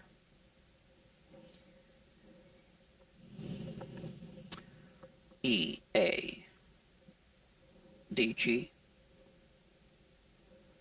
B, and E. So what I'm going to do is I'm going to write that. So right now it's in my head.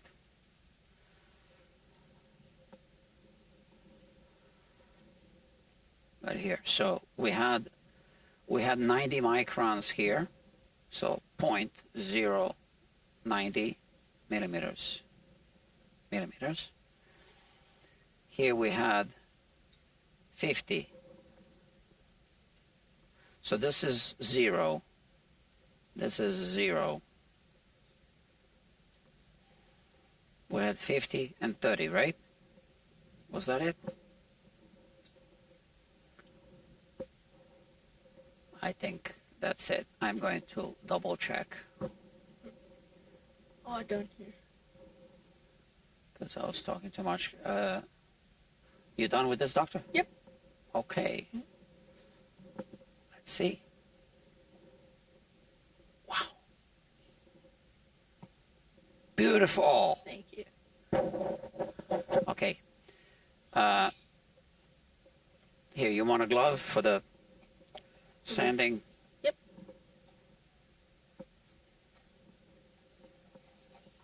Thank you. You know the rule, right? With the gloves? Yep. Yeah. Snap. No, like that. Like that. Oh, okay. Yeah. We got to hear the snap. Okay, so I'll give you some sandpaper here. All right. So let me see. In this case,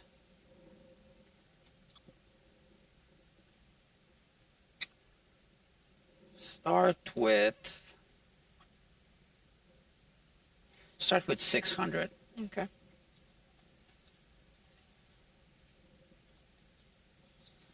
So you have 600, and then you're gonna go 800. For the fingerboard, right? Yeah. So the Okay. fret ends and the finger and the frets up and down. Okay. Oh, always remember to protect the nut.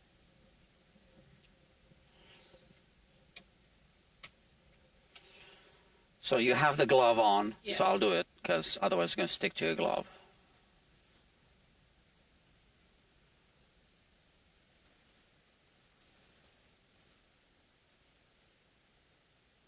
Okay. So 600. On the front end, and that's it. Yeah, I mean like this. Let me have this. Right. So, like that, and like that as well. Okay. Right. Yeah. And then you're gonna do also another technique that you haven't done yet. Yeah. But let's get this first done. Yeah, Gotcha. that's done. And then you have 800. This is 800 with a green. You see? So this has red Yep. marks. That's green. That means it's 800. Gotcha. So yeah, as I was saying, I want to double check this. I think this was supposed to be 50. Oh no, that's, oh yeah. And then the D30. 50 and 90. Yeah, okay, cool. Okay, so I have this. I'm going to use this for the virtual setup.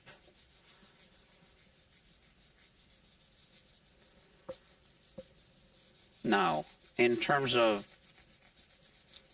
the neck, I am actually going to adjust the neck now. And you will see. So you can't take a measurement.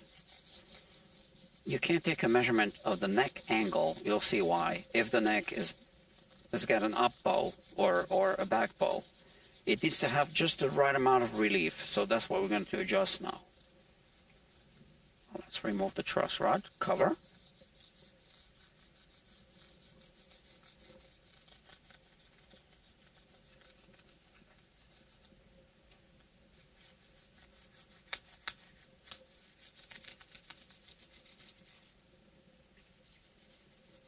Here it is. Okay, so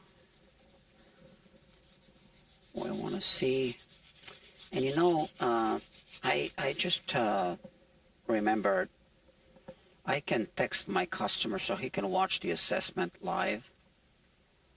Let's do that.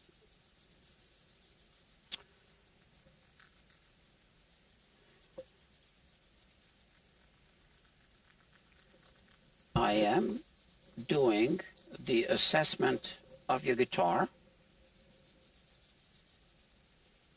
live on the streaming channel.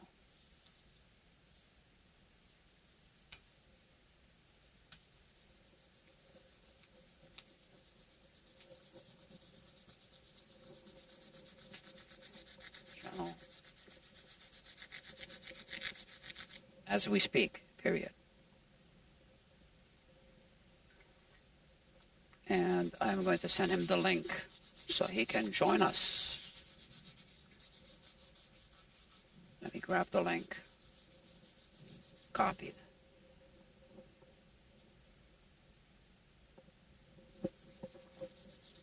So I had my mic on and it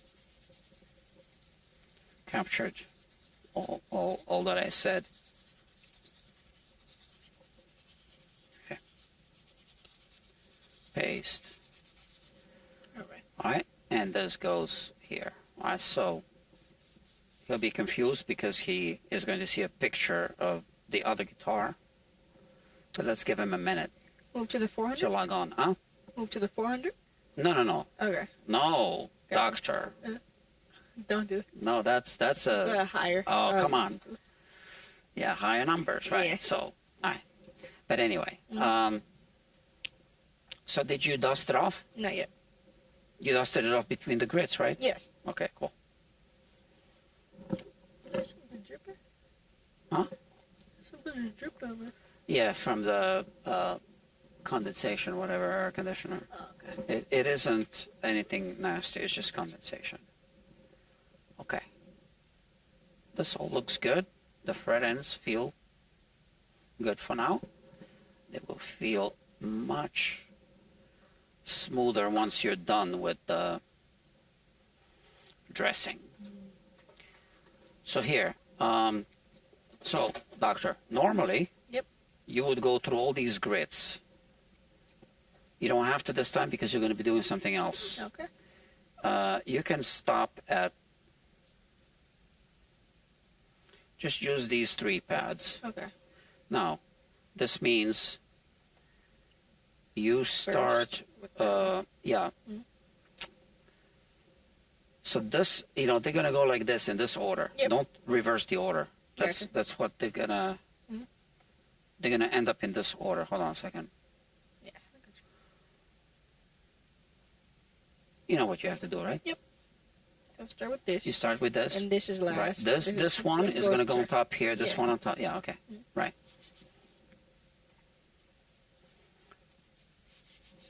Yeah, I would use that that side, the side that you're using now. Yeah. Okay.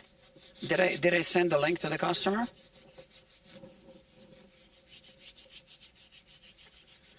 And we are 1 hour and 50 minutes into the program. So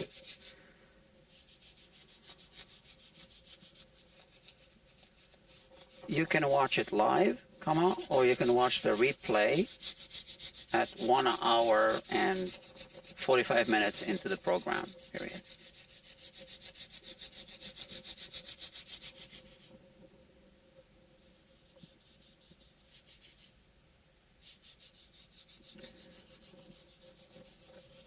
I'm estimating maybe 40 minutes. That's when we started.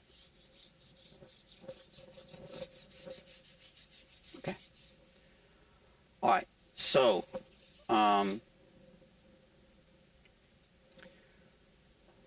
so the E string might be buzzing. We'll check that if it's buzzing. So if I play it hard, it's hitting this fret.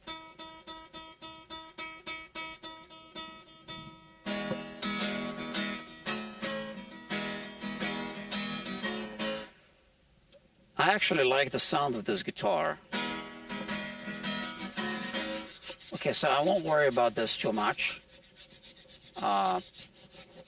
It's not really buzzing unless I play it really hard. And we are probably going to do like a fret job. There are a few dimples. So we're probably going to do a level crown polish. Let me show you this, which is going to lower the frets a little bit, and then we'll adjust the nut, and it'll be just right. Okay, so let's have a look. Okay, so this is, we're looking at the first fret, right? So this is the nut. We're looking at the first fret, dimples, right? Nothing, no major dimples, but we have some fret wear. It's time to dress the frets. And since we're looking at the nut, let's see if it's well seated in the nut. No wiggling in the front, no wiggling here, no wiggling here. That's good. Yeah. Okay, we see that those are coated strings, probably the Dario XS coated strings. You see the coating on the strings. A little more light. Zoom in. And you can see the coating. It's a wrapper around the string. You can see that.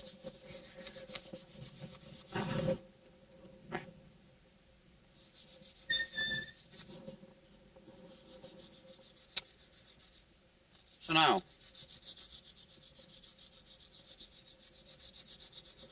we need to tighten the truss rod a little bit because we have too much relief, as we've already established. So we have the tools. So this is the 5/16 wrench.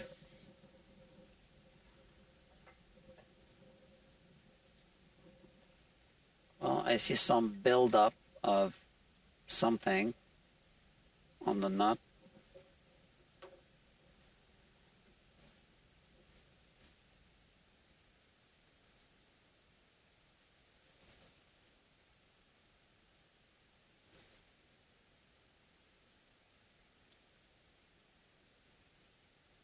Okay, so it doesn't go all the way. We want to fit it all the way. So I don't know what that is. Maybe this one will fit. We're all done here with that. Dr. Fiya says that she's done. You're done with this, okay. Mm-hmm. All right, so you put these back, great. So the reason why I didn't go through all the grids is because you are going to be doing for the first time another technique. All right. And let me think for a moment. Okay, we'll try this there's a couple of ways to do this other technique. So first, I'm going to clean the fretboard for you so that the tape sticks better to it. Okay? And I am going to use our favorite toxic chemical, which is why I need my glove.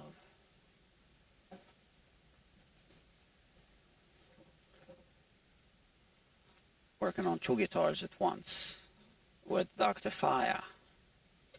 But we only have one person watching right now. A die-hard guitar quackery fan. Now turn off the thing so it preserves the battery.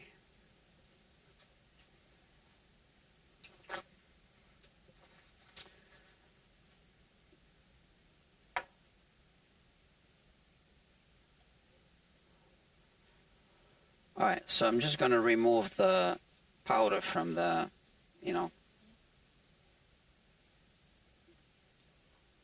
sanding. Okay. And that also removed some of the red marker. Actually, all of it.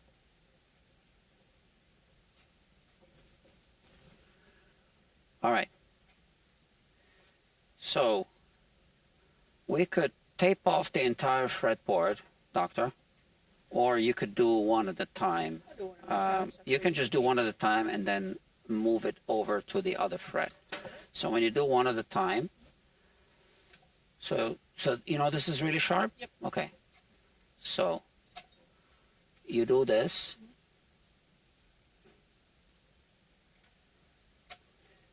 And when you're done with this fret, you can move these two over there. You've done this before? Yep.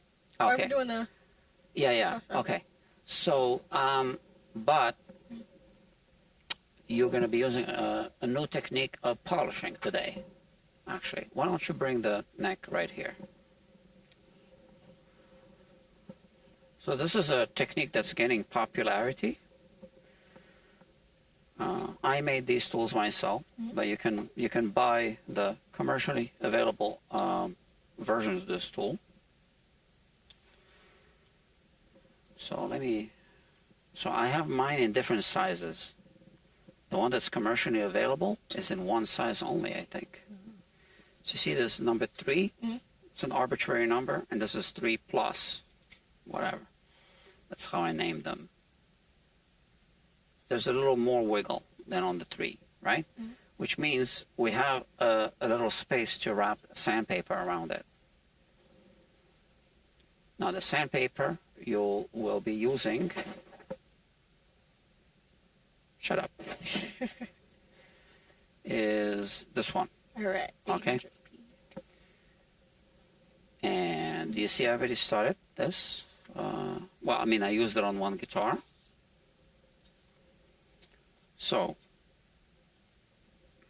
like this. Yeah. This is used up. So just a little bit. You put this part that's used up at the edge here, right? And you hold it with your thumb here. Now you see this here? That's so that you don't hurt your hand. Gotcha. So not this way, right? But this way, right? And you push it with your thumb. You pull it around. And now you hold it like this. Okay. And now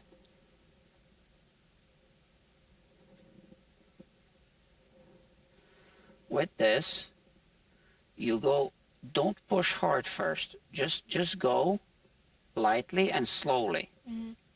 Why is that?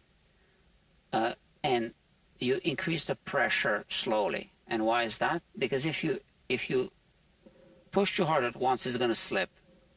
So you're going to start making a like dimple, whatever, on it by doing it slowly.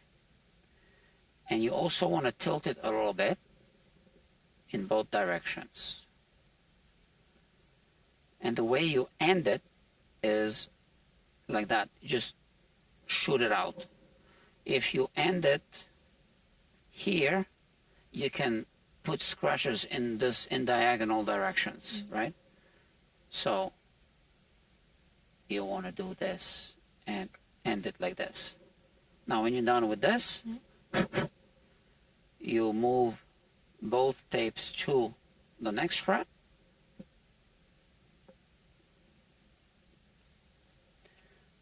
Or actually, I have an even better idea. So this I damaged, which means you can just turn it around. Yep. And you repeat the procedure. But what we'll do, so I found that even when you end it with 800, it's like by the time you're done polishing, this is no longer 800 grit. This becomes maybe 1500 or so, right? And then that's fine. So what we'll do is, let's put this back. So you do one fret.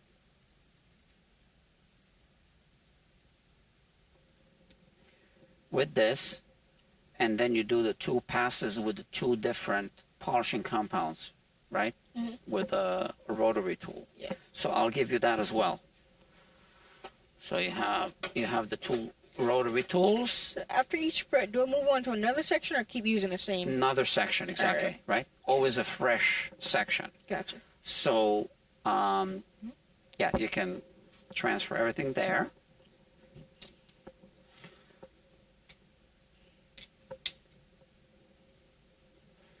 Now, I'm not sure that the 3+ is the right size. You can also try with this one, but not the number 4, okay? Right. So you have this, what you need, and you have this one. That one first. And then this one, and you need a Q-tip.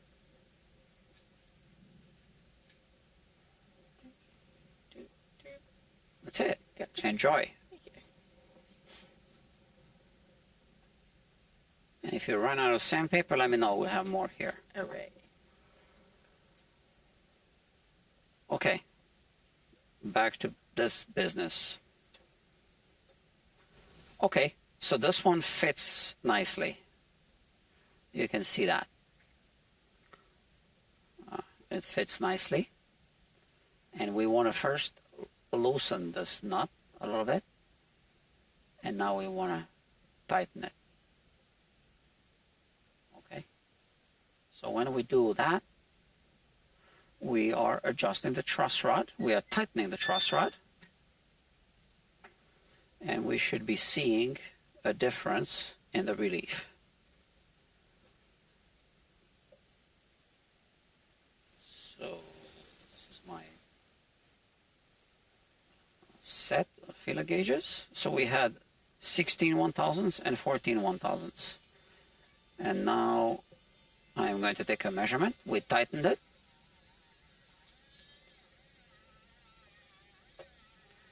So 16 1/1000s should no longer fit, but it's still fitting.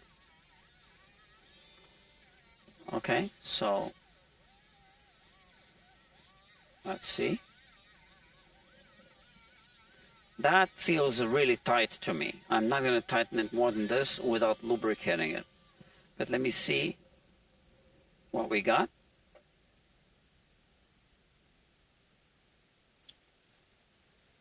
It still fits barely, but it does. Yeah.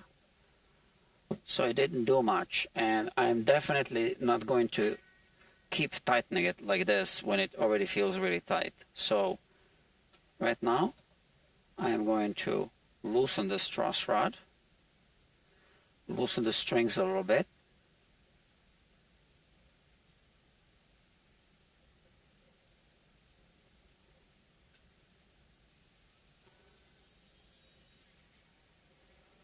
I'm loosening the strings because we're going to completely remove the truss rod nut.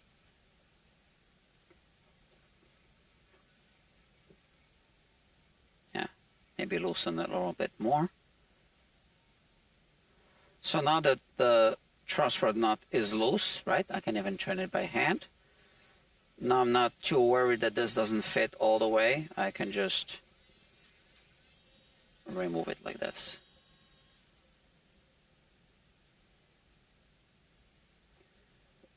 And we'll examine it, and we will see why is it that it's tight.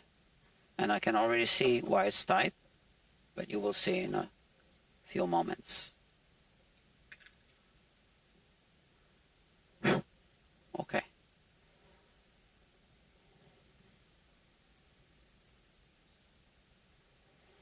So yeah, so we don't want to force anything on guitars. So if the truss rod snaps, well, then we got a big problem. So I adjust truss rods every single day, obviously. Yes, even on weekends. Well, today is a weekend, right? Saturday. Yeah, so I know what feels too tight. And I can show you why it feels really tight. It feels tight because we have a whole bunch of junk there on these threads. Look at that. So that's not ideal. So what we want to do is we want to remove this plate.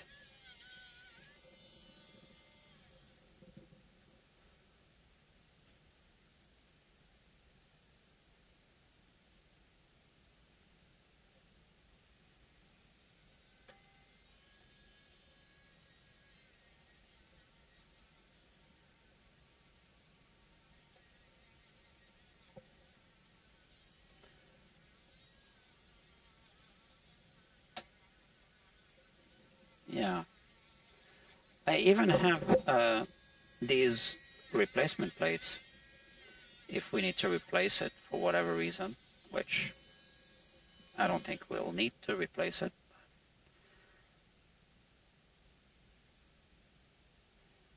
This is amazing. It's all dirty. Look at that. You see? That's why you can't tighten that screw.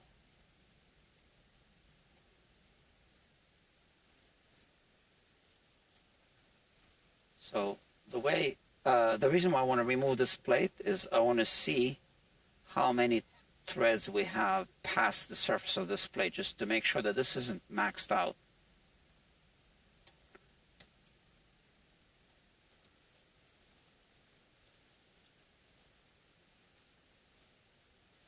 Okay. It's starting to budge.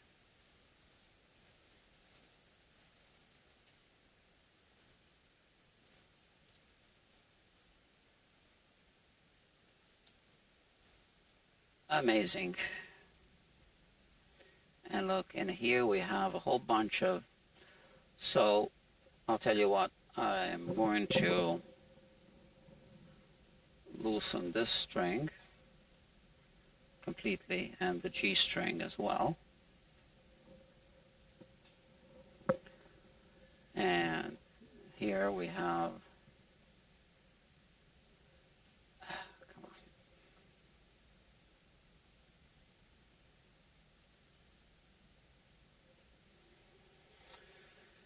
Yeah, check this out. We have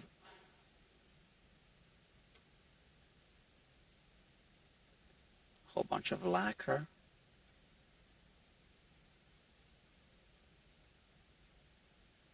Because I don't trust anything. I don't know how many threads we have after this. This feels really tight.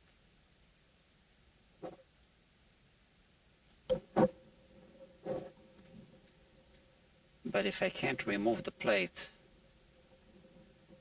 fairly easily, I'm just going to leave it there, which now I'm inclined to do so. So in this case, let's just clean up the threads.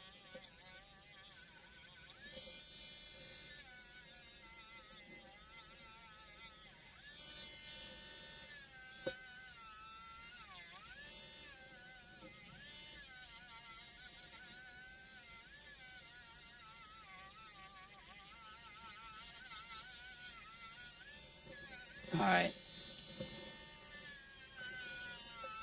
So I'm going to vacuum out the debris.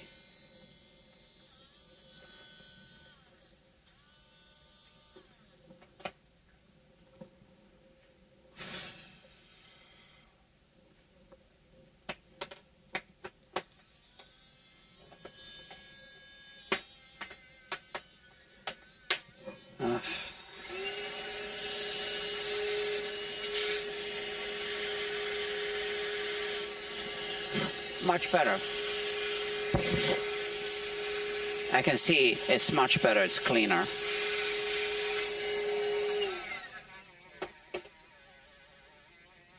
I'll show you.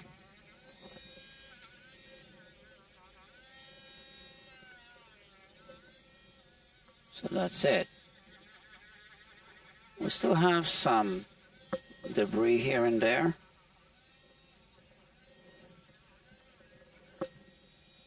I just want to remove it because I don't want it to migrate into the threaded joint.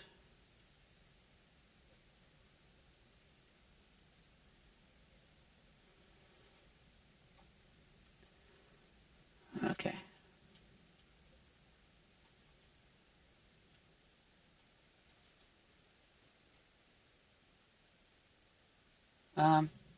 Yeah.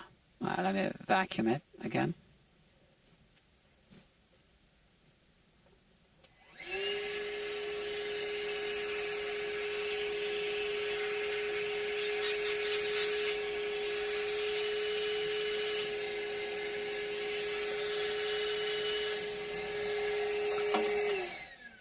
Okay.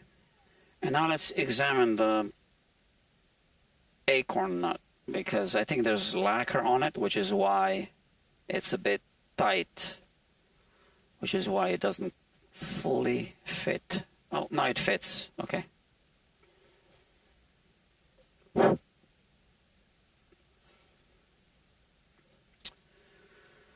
All right, so let's reinstall it. Actually, I want to put some lubrication on it before we do. What I put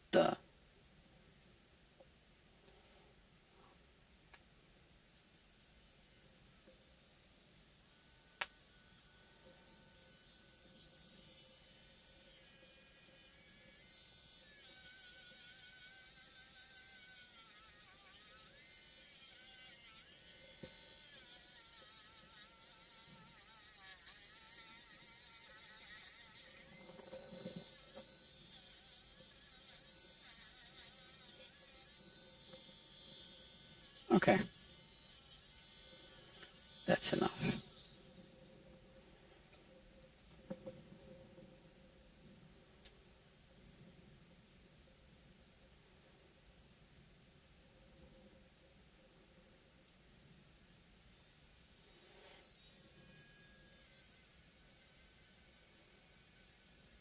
Okay, that's it. And now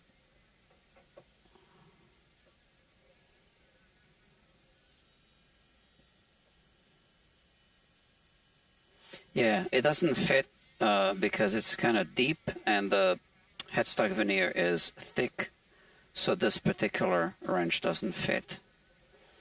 It doesn't fit straight, right? It's coming at an angle like from above. So this is the lubricant. And now we can tighten it with this. So this is a good example why it's always a good idea to have more than one version of a tool. Okay.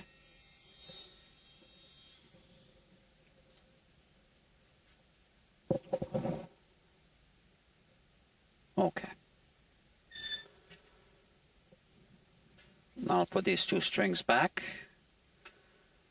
We need to adjust the truss rod at string tension.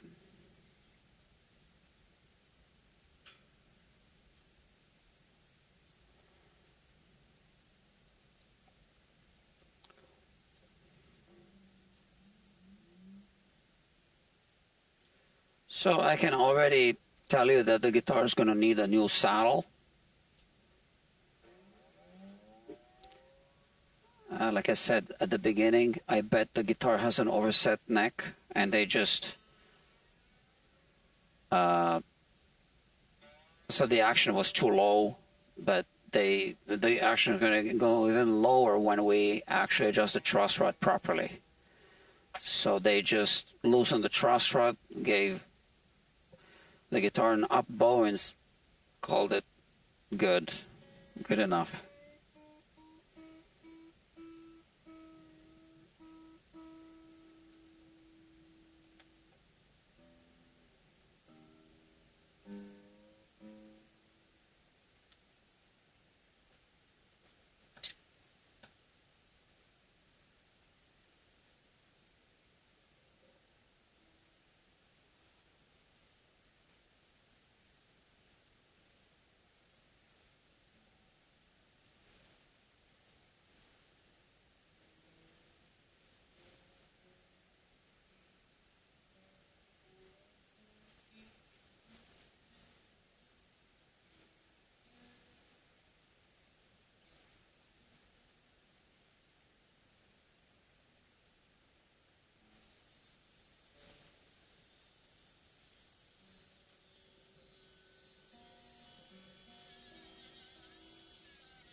Okay, so now that we have the strings at tension, now we can adjust the relief. And that'll prove that the guitar has an overset neck, because then we'll measure the neck angle. Okay, let's do this quickly. Like this.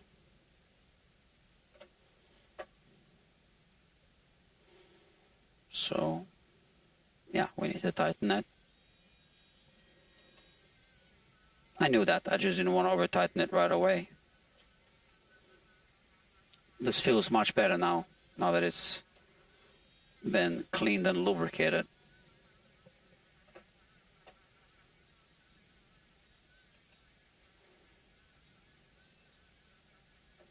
Still too much relief.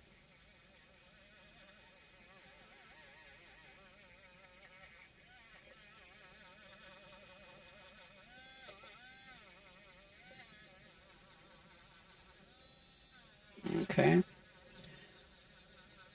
we're getting there. 8 1/1000ths on the bass side. Treble side, 6 1/1000ths. That's what we want. Okay, so now the relief is good. And now we can measure our neck angle. So I bet that it's overset. So the action already looks way lower than it should be.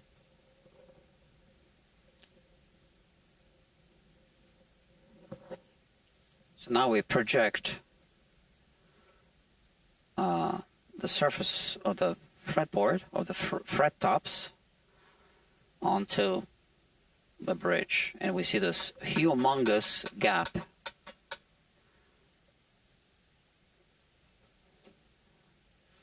So the gap that we see is 3.05 millimeters in height. So it should be kissing the top of the bridge like this and hitting the saddle. But if I do that, well, then it's not. So this would be the proper neck angle that you're seeing now. But now we have this. So they just added up bow to raise the strings to where they thought they should be. Well, they were still too low. Now they're even lower because we straightened the neck, so that lowered the strings.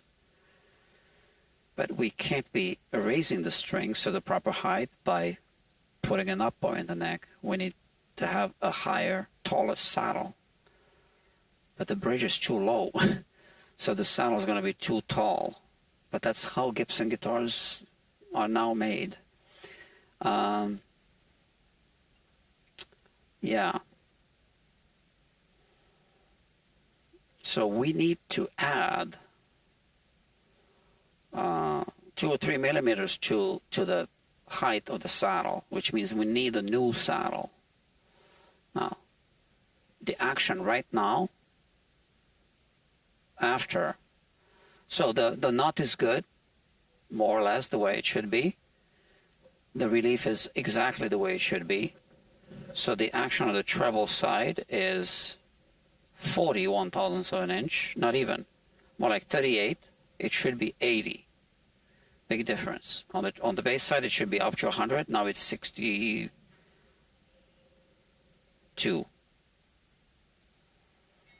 And obviously now the guitar is going to be buzzing.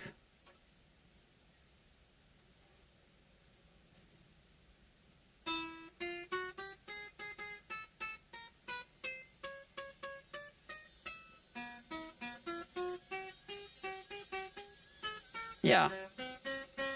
Especially the G.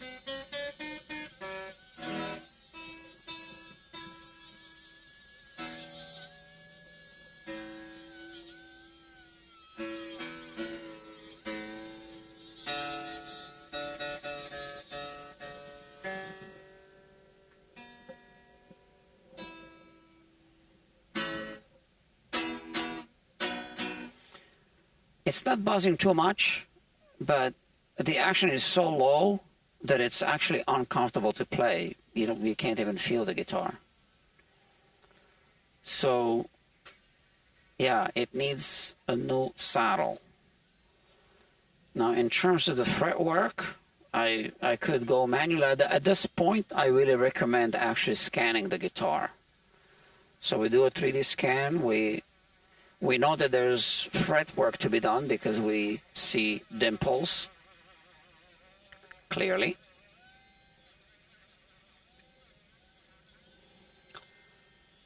All right, so here we have, fret wear.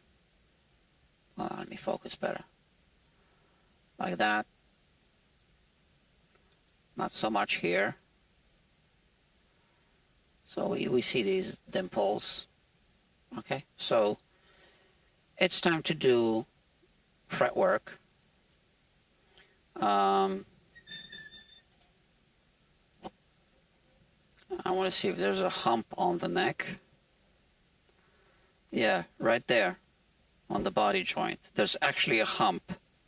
So it's not just a fall away, but I can see a hump here, but not so much on the treble side.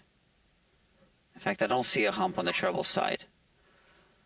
So I think I can show you the hump with this straight edge, which is just a short one. I might be able to show you that. It's going to be rocking. So this is it. A straight edge, that's a small one. So we put it here. It's like the hump is around here.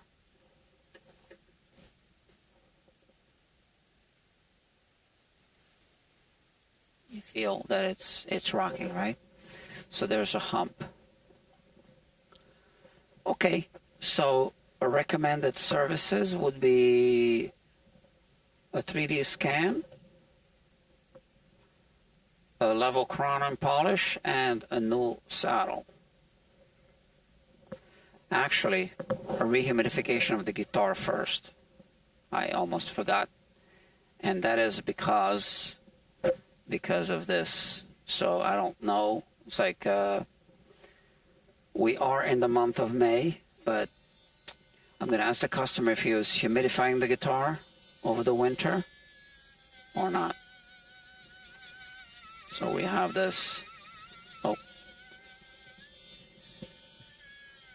Yeah, so we have these gaps here. Now we do have a little bit of a soundboard deflection.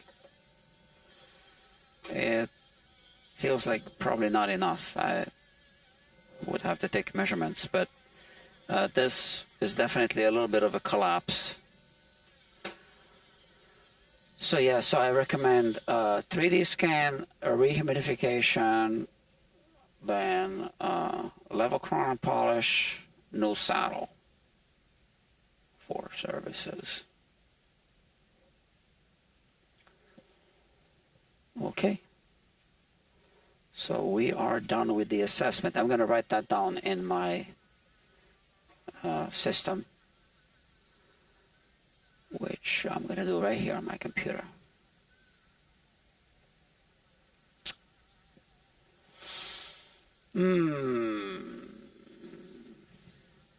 Three. Okay. 3D scan.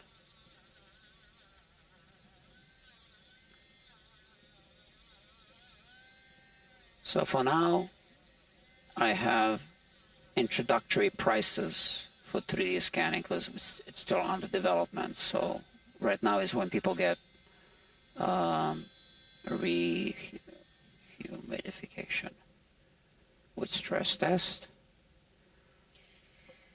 And then we have level crown polish.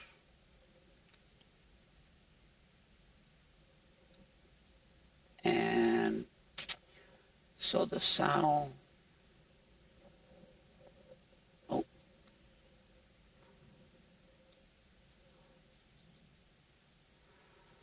saddle, let me see. I have options here.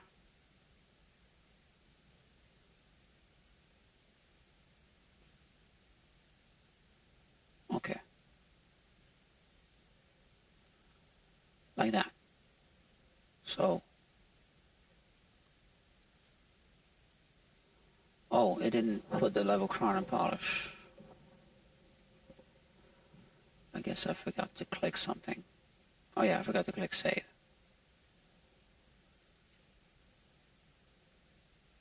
Okay.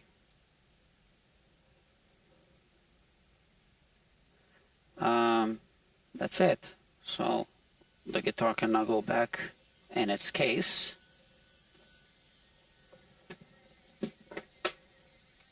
So this concludes the assessment of this guitar.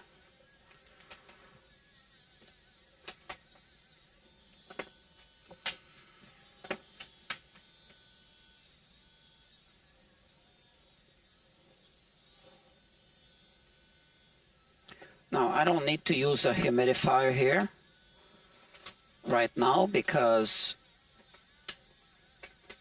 it isn't dry, but the rehumidification is a different procedure than just, yeah, so here we have 45%. It's even better. See, I forgot to put the truss rod cover back.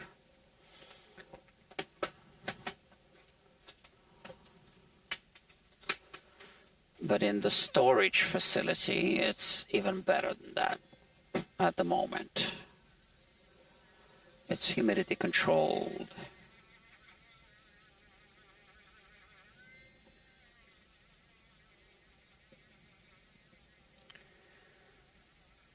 Okay.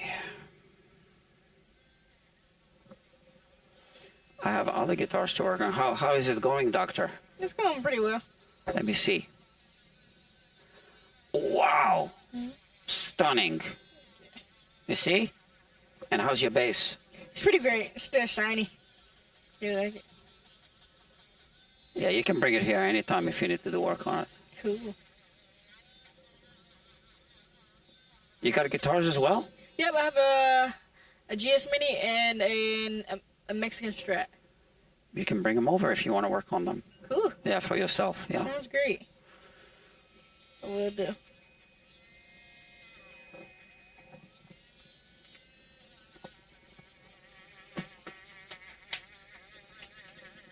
Is the GS, the Taylor, is it acoustic electric or just acoustic? Acoustic electric. Yeah, Koa. What does GS stand for GS Mini? Guitar small. I don't know, I just made that up. Oh, like that name was so redundant. I hate it.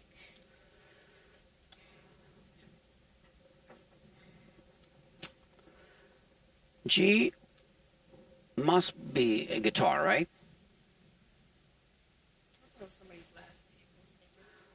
So do you have your phone? Ask ChatGPT. No, ask Google. Oh, yeah.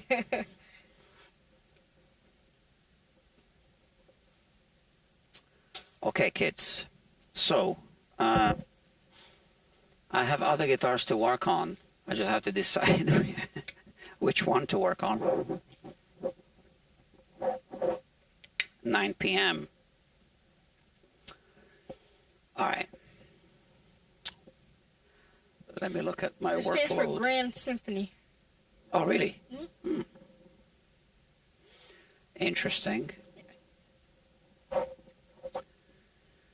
Okay, what's urgent?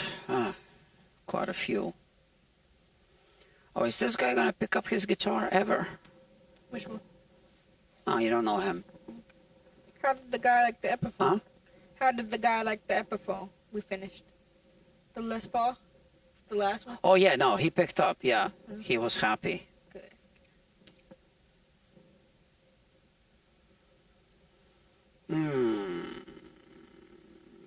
I got a Schecter. So what do we have time for? There's the 12 string, which I really should finish.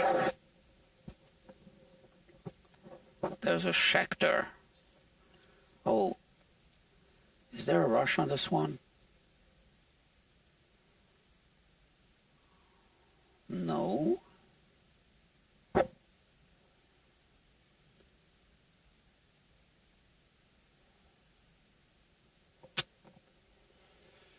What are we doing on the Schecter?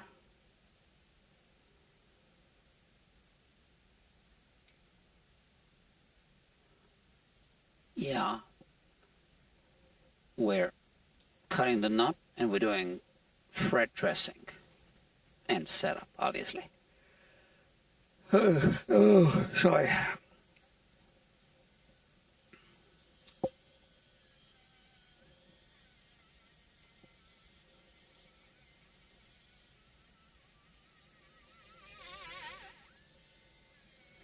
So, Dirky Dirk. I think I know who that is. Doctor. This is like watching Bob Ross, Yeah.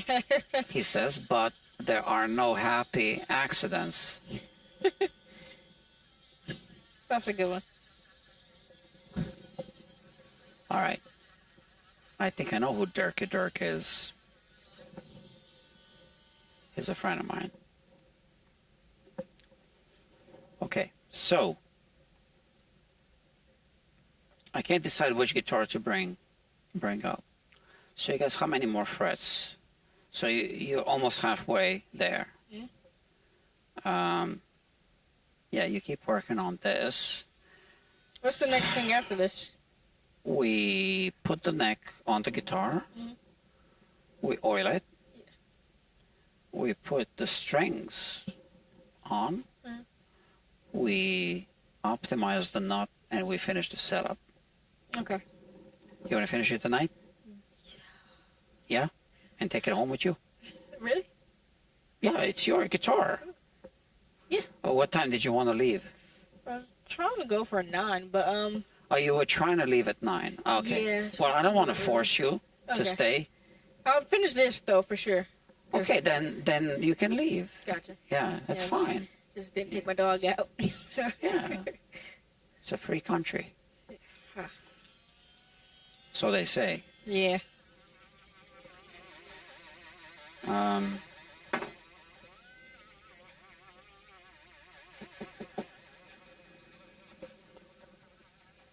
Okay, I still can't decide what to do. I'll bring The 12 string, right? the 12 string. Okay, it's the Guild. It's been here for a minute,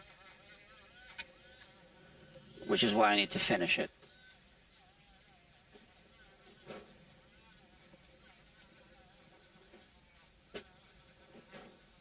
Oh, those two. Okay, what am I forgetting? So, Doctor, I'm glad that we put that spacer, Yeah. you know? Yeah. It won't be too tight. All right, let me bring the Guild, and you can entertain them. Oh. Let me see. A go, guys. Let me see this. Oh, wow. You should be able to get a lot of money for this guitar. Yep, that is the goal. I will. Yeah. All right. I'll be right back. All right.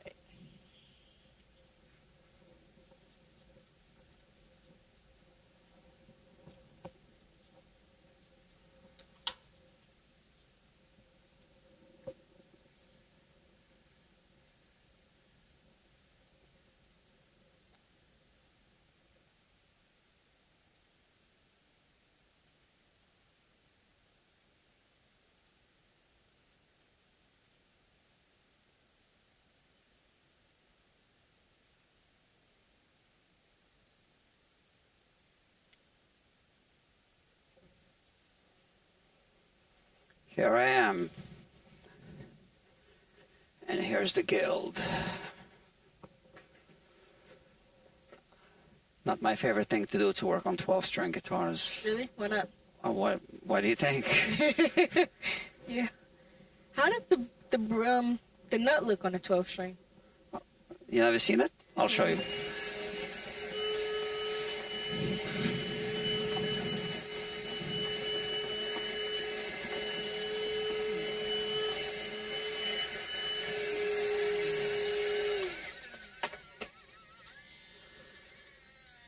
Okay.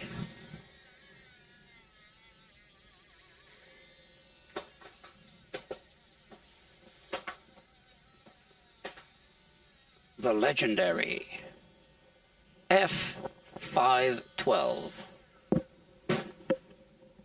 That's what the note looks like, Oh, right? yeah. Those big ones.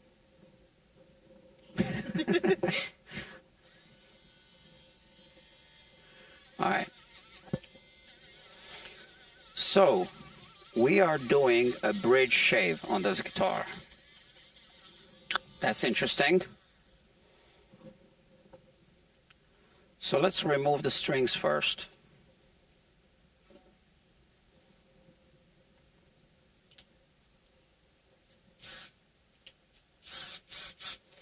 So these are sacrificial strings. We're going to toss them.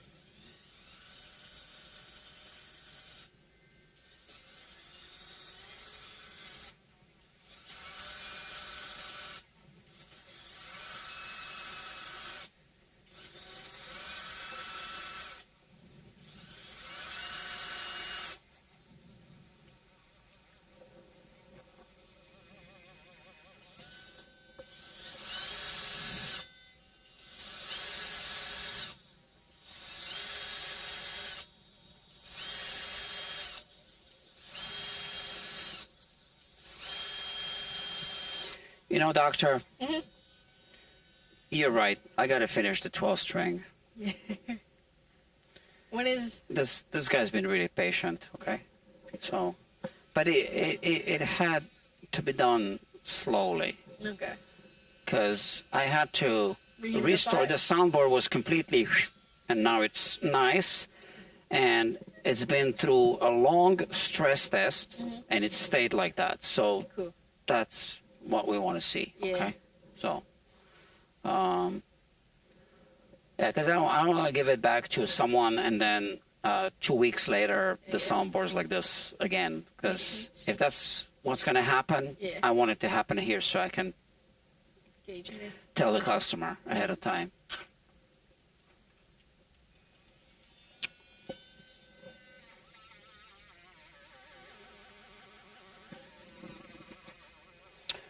Okay, so this is what I'm doing. I've loosened the strings. I put a capo here. Okay. And now I'm going to remove these bridge pins. And this guy really loves this guitar. He went to where did he say? Germany? No, where did he go? To the Netherlands to buy it. Because it wasn't available here. Huh. I think he bought it in Amsterdam. That's pretty cool. Yeah.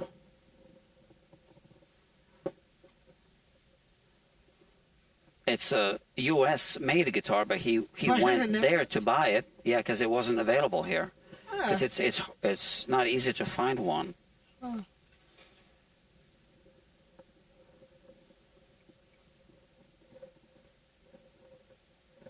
Are Guilds the best at making 12 strings?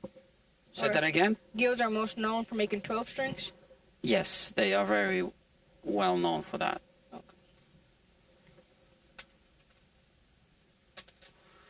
Is there a classical 12 string?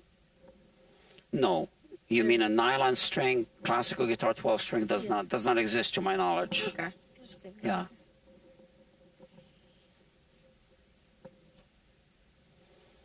You can invent it. I'll support you. I wouldn't support myself. No, I'll support your research and development. Yeah, I don't think I would do it. Now, there's other things to work on, right? Yeah, that would be a lot. I could do it. It would just be a fun project on the side. Mm-hmm. Yeah.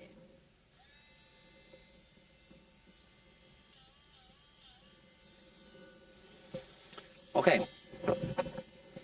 So now we need to protect the soundboard because I'll be shaving the bridge. And you know what? I can send a link to the customer.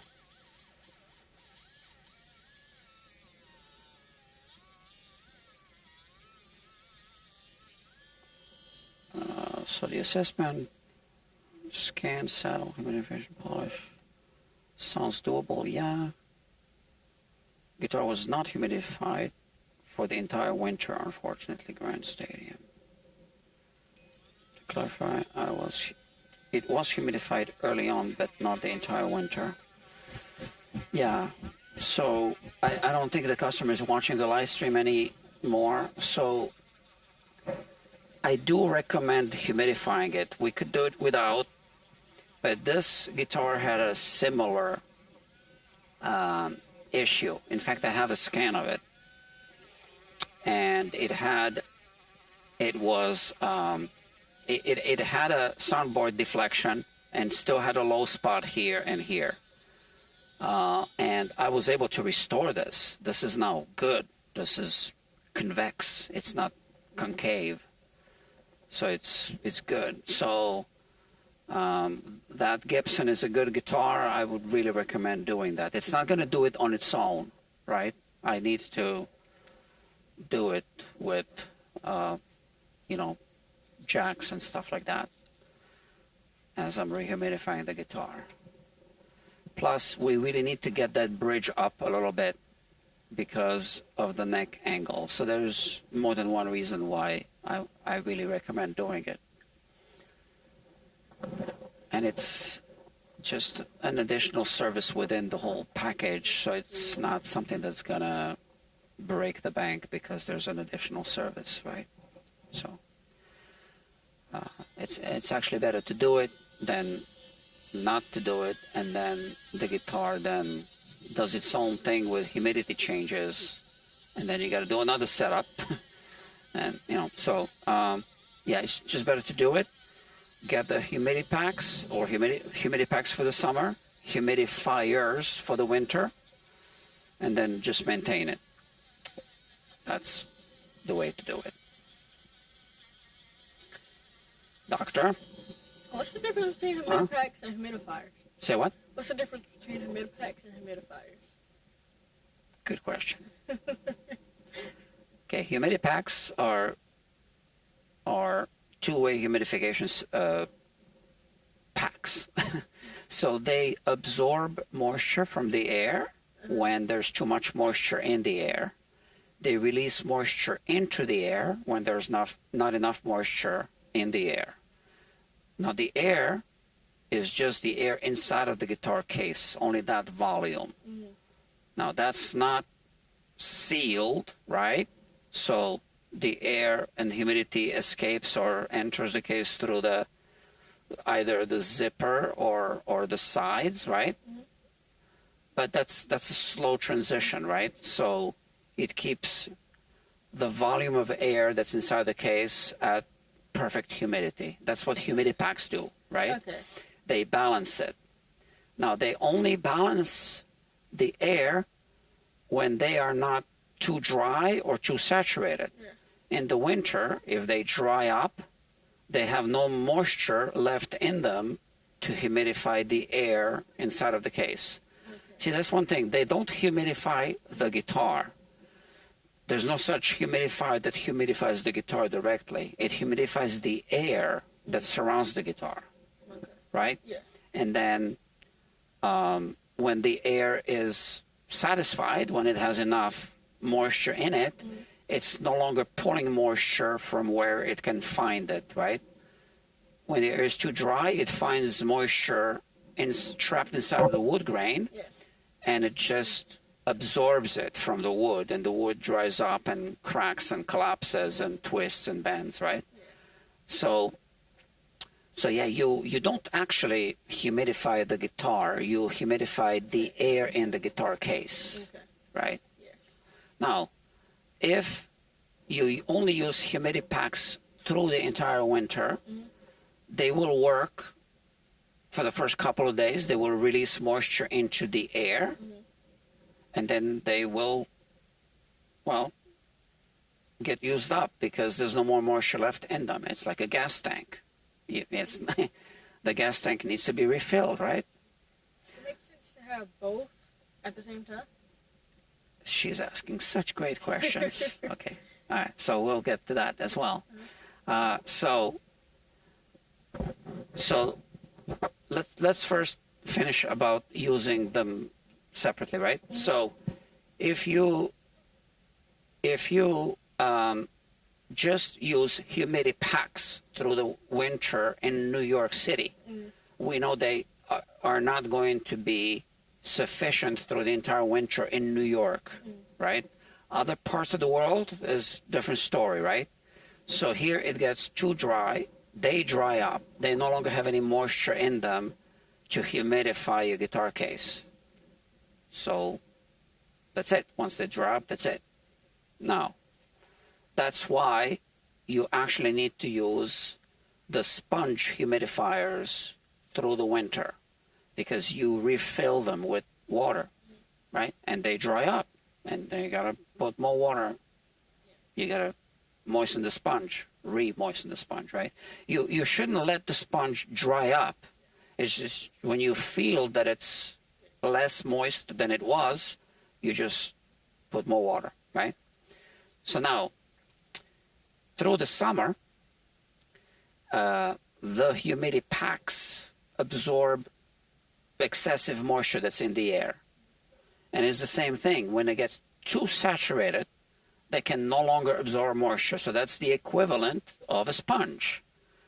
If you spill water on your counter and you take a small sponge and you start absorbing the water, well, once it's saturated, you got to squeeze the sponge to continue, right? It's the same thing with humidity packs. They will not just continue working through the entire summer. You'll actually need to dry them up. How do you do that? You can put them in the oven, right? You warm up the oven, right? The humidity drops in the oven, and they release moisture into the air that's inside the oven, right? So you don't put the oven to a really high temperature. You just dry up the air a little bit. So that you could do it that way. And that's why with humidity packs, you actually need to have 2 sets. So while you are rejuvenating one of the sets, which takes a few days, you are using the set that's at the right moisture content, right? Okay, so now let's go back to your question. Can we use humidity packs along with the sponge humidifier? Yes, but so first of all, you don't have to. It complicates things. If the humidity packs are too dry, they are going to be pulling moisture from the air, which is the moisture the guitar needs. Yeah. You see what I mean? Yeah. All right, so you have to make sure that they are at its best consistency. You can feel if they're too stiff, they're too dry, right? If they're too mushy, there's like some kind of gel inside. I don't know what's inside really. Then they are too wet, right? So in the winter, if they are too wet, then yes, you can put them along with the sponge humidifier. They will release moisture into the air until they balance out. If they are too dry in the winter, when you put the sponge humidifier in the case, they will steal the moisture that's supposed to be used for the guitar, right? Yeah. Makes sense, right? Yeah. So I'm glad we talked about this, and hopefully someone benefited from this information. Let's see how many people are watching. 0. So no one benefited from this information. They'll look at it again.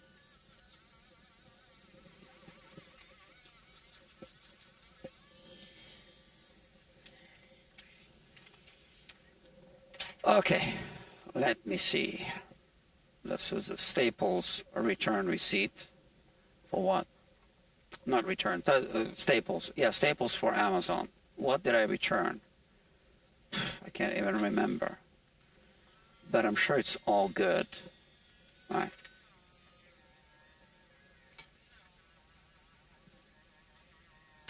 All right, we'll just put this here. And I'm going to make a template.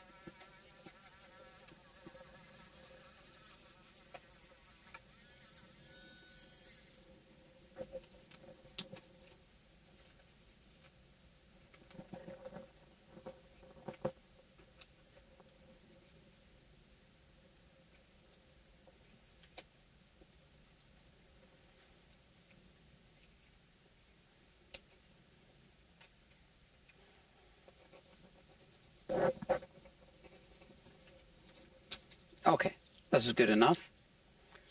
And now I'm going to fold it.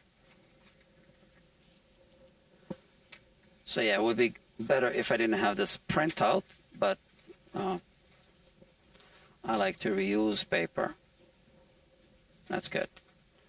That's good enough. I think. Close enough. All right.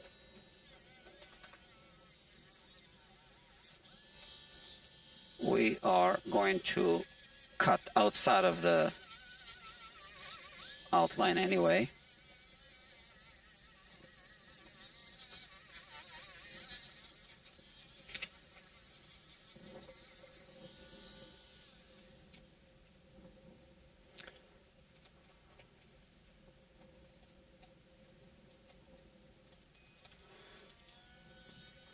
Okay, let's see. That's it. Okay. So now we use this as a template. Or, you know, I was gonna do like a double, but honestly, I should have cut 2 pieces at once. I think we'll be fine. I'll just tape it down.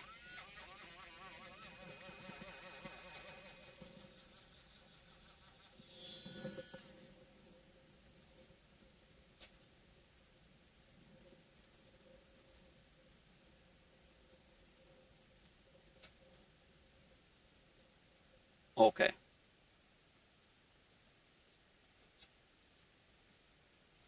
And like I said, we'll be doing a bridge shave.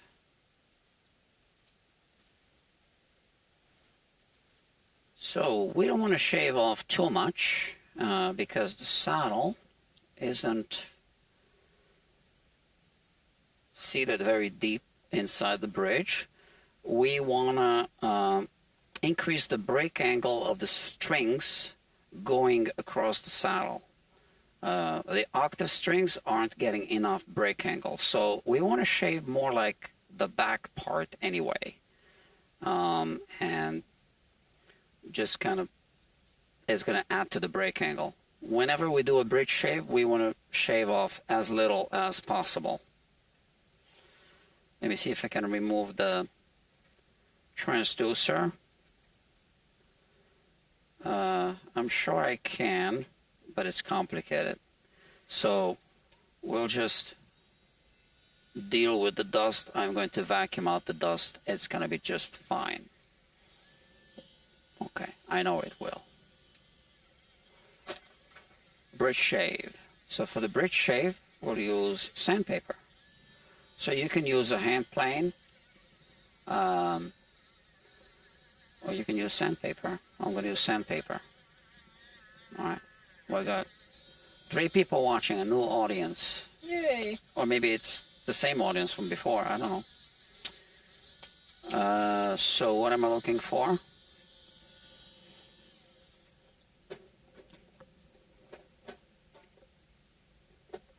This. Okay. Do I have another piece? I have another piece. 2 different sizes of hard foam. Let me see. I think I can use the smaller piece. It's better in this case. And we have a vacuum cleaner, which we'll be using.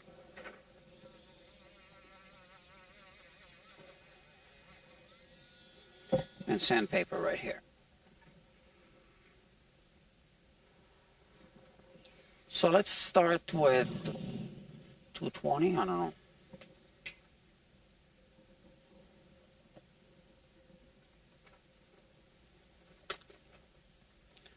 Maybe even 120.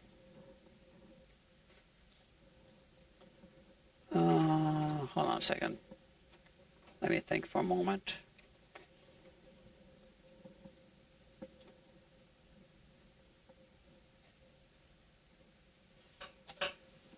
I'll start with 180. How about that? That feels right to me.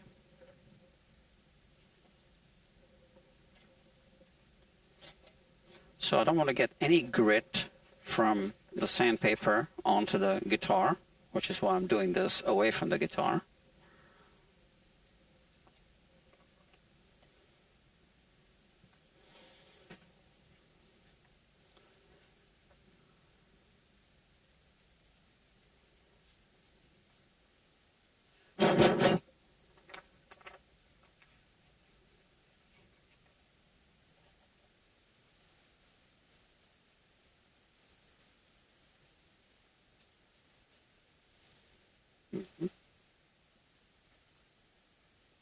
Yeah, I think that's good. And you know, I actually got a gift box from StewMac with sandpaper. Let me see. I haven't even opened this yet. I know I did look inside. That's actually a polishing kit. Okay, that's different. Thank you, StewMac.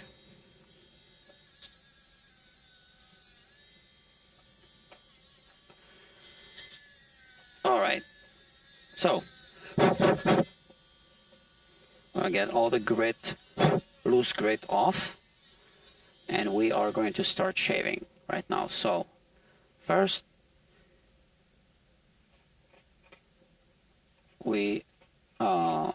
I use the pencil just to be able to see where I'm removing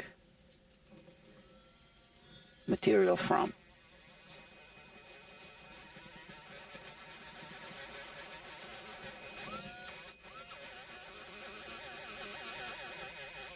And you can kind of see where I'm removing material from, right?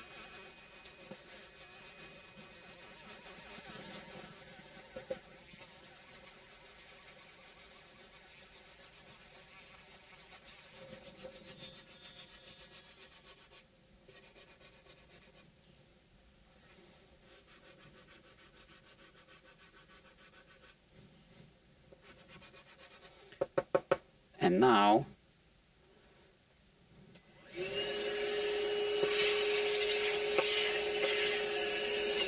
so what we see here is we see all the holes have this kind of countersink, if you want to call it like a funnel around it.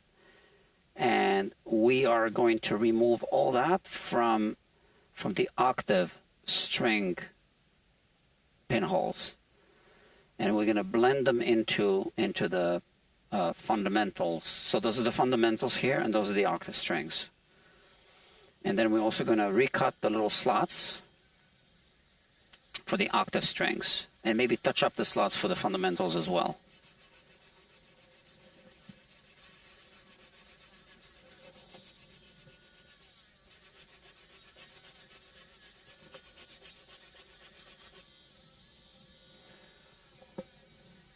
Maybe I can put this camera here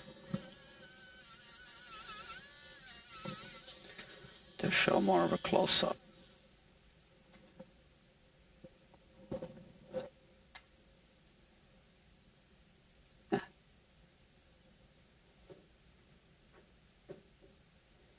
From here.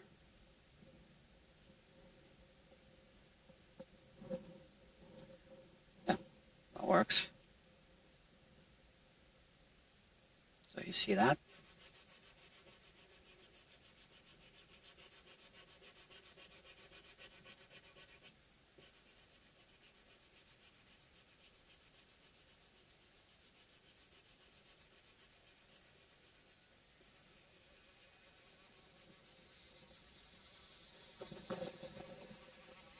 And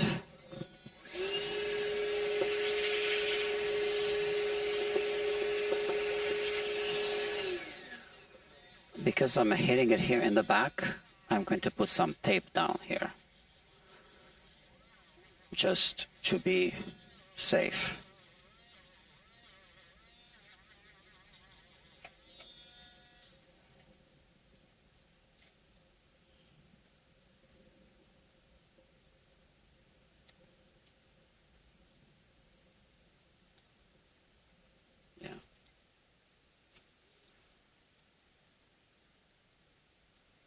I'm not hitting it here on the side, but I still want to protect it just in case.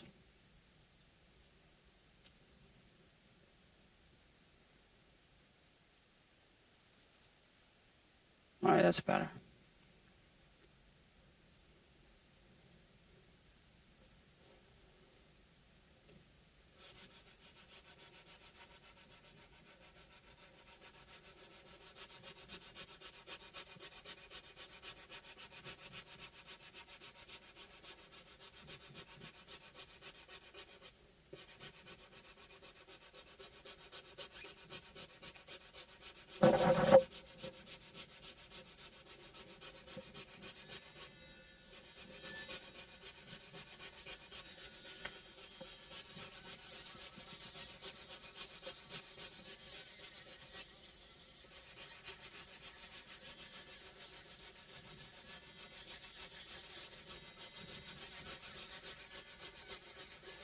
So you can see an accumulation of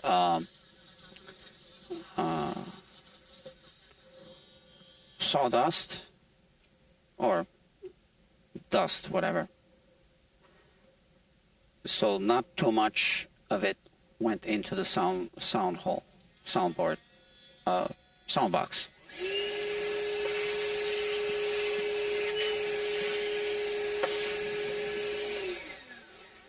And I can already see that we are losing some depth on the on these funnel-shaped countersunk holes, right? But we also want to hit the front where we have the string slots on the octave strings. In fact, we're going to have to hit the whole top.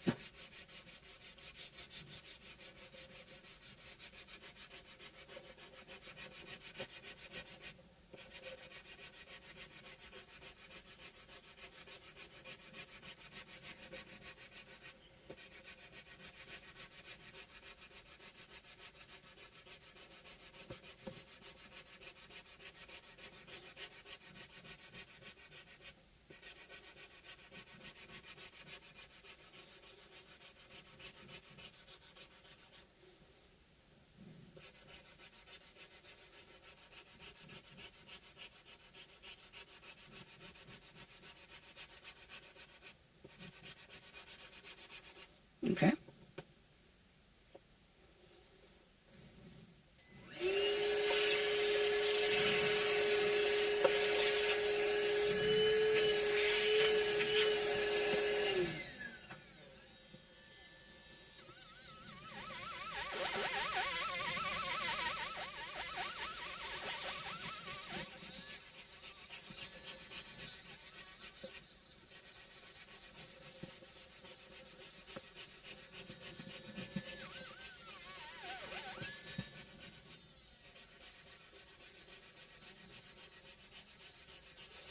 So right now I don't need to put pencil lines because we're still removing the bulk of the material now.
I want to do a little more.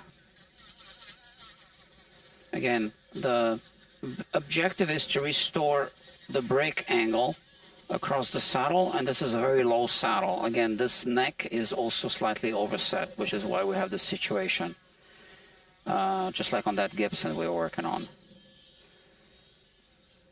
So the saddle,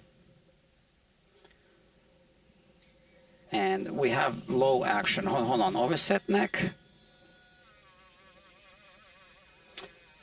No, underset neck. I'm sorry. Yeah, sorry.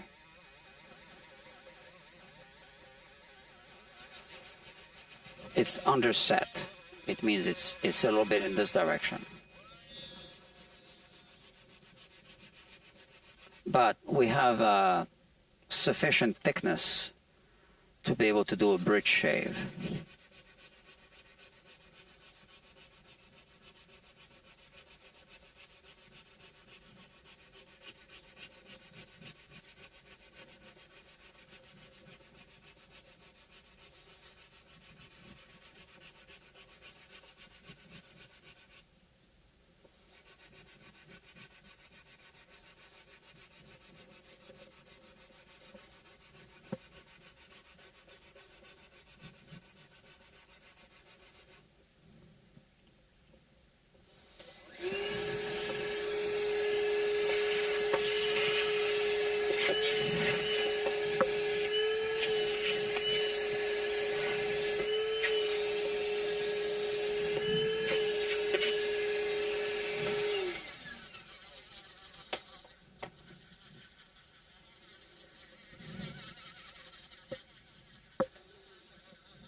Alright, we still got some work to do. So I just had to check something here. can quit Fret Lab right now.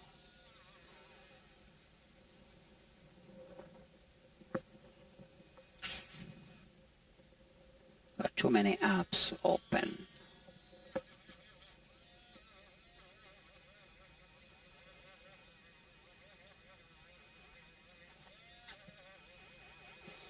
Right.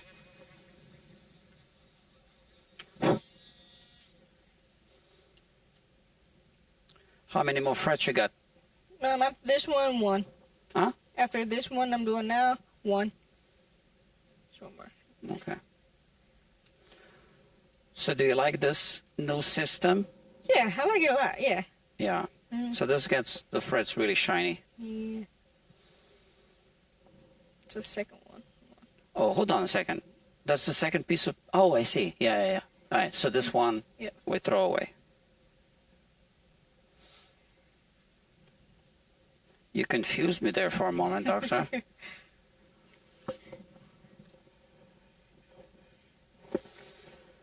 Okay.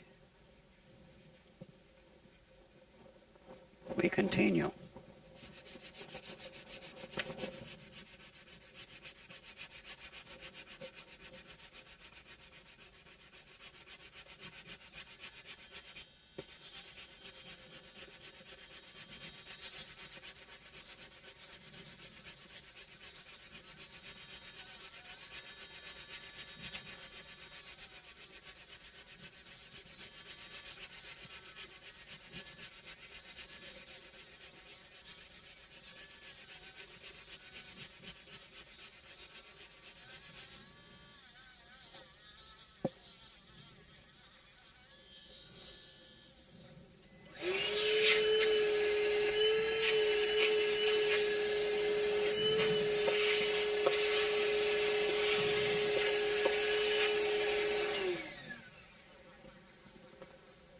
Let's see.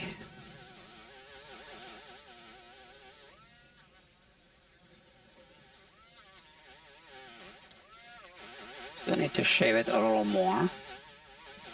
Again, the objective is to restore the break angle, or to increase, not restore, but increase the break angle of the octave strings going across the saddles.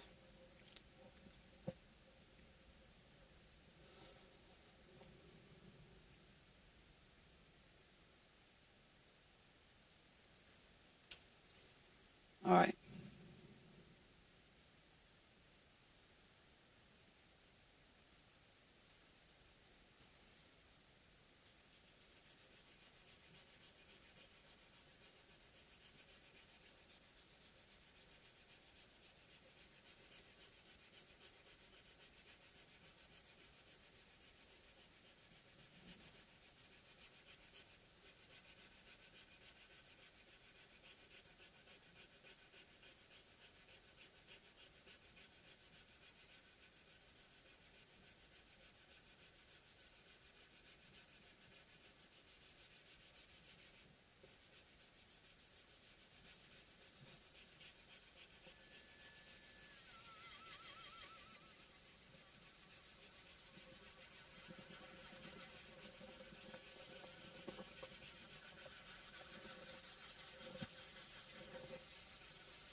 So we are definitely getting there here.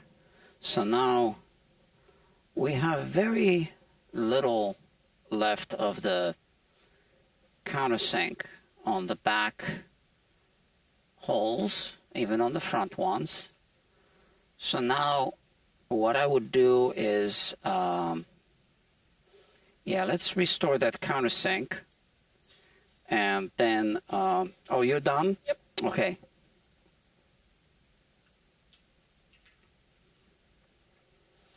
And then also cut the string slots and put the strings back and see where it's at.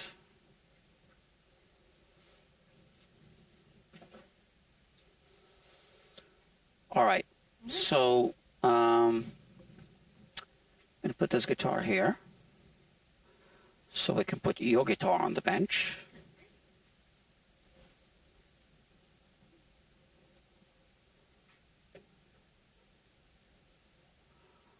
There you go.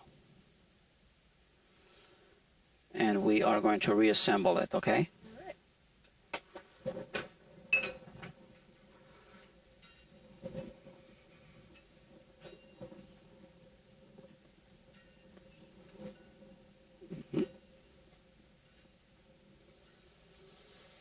Okay.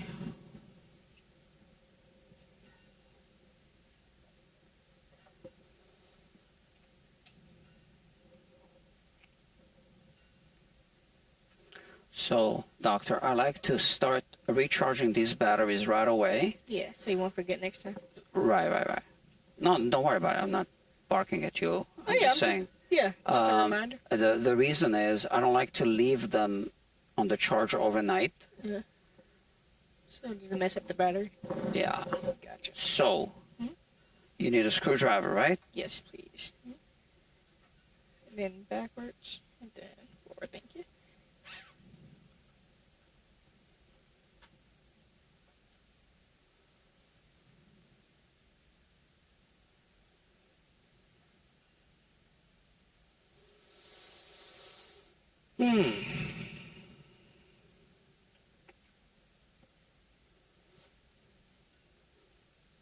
So you know about reversing it first, right? That's Okay, it, but close. I got to tell you, always hold a finger here so it doesn't... Yeah, skip to the body. Yeah, keep your exactly, on the body and scratch the body, yeah.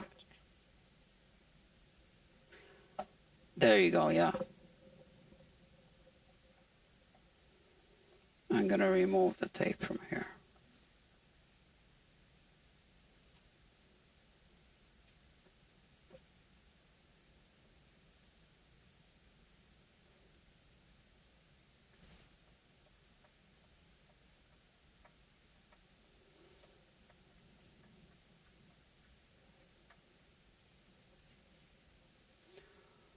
Okay. That's good, right? So we lubricated all these. Yeah, they're not the best, Yeah. but they are the original ones, and that's what people want on vintage guitars. Beautiful. Wow. Spectacular. Let me clean it up for you.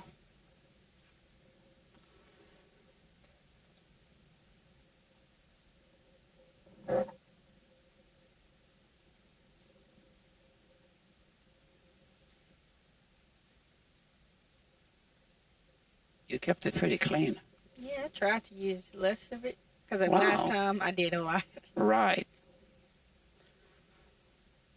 But look at these frets. They've been leveled and recrowned.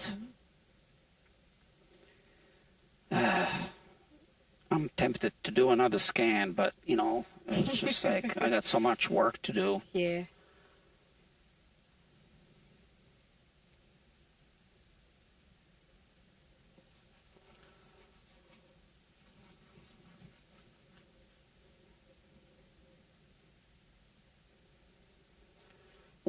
I can show you how to run a simulation of a level crown polish in the software.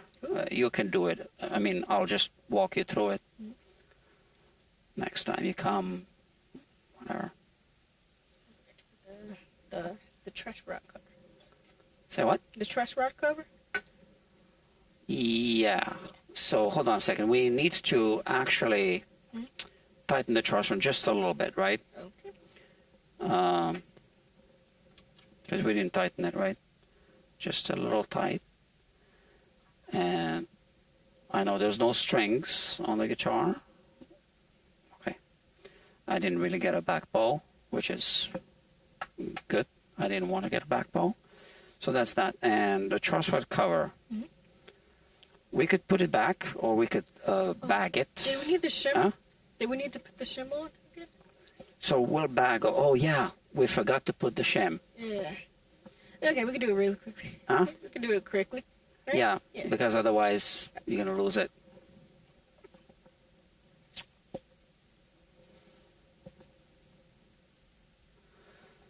You know, it happens to everyone. So this is what we'll do. We'll put the truss rod cover here. Yep. Because we will be adjusting the truss rod, right? Mm-hmm. So, and it goes in the case.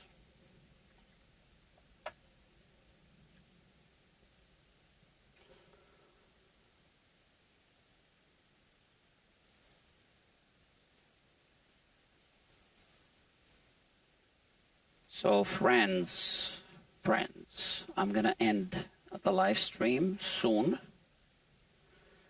And I'll continue working on the 12 string without the live stream. Because this was really a live stream about Dr. Fiya, not about the 12 string.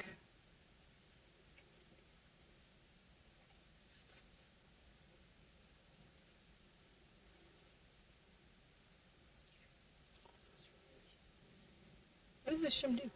Yeah, somewhere here, yeah.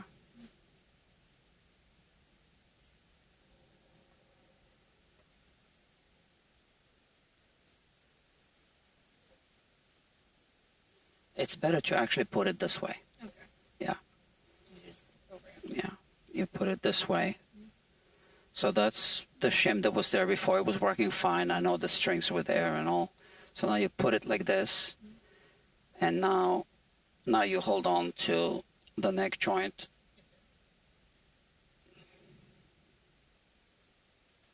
And now you finish it up. Yeah.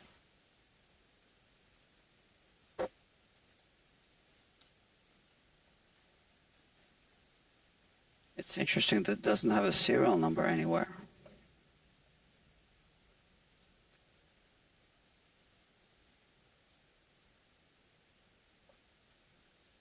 This one was made in Korea. So the Hondo made in Japan are more valuable. Okay. So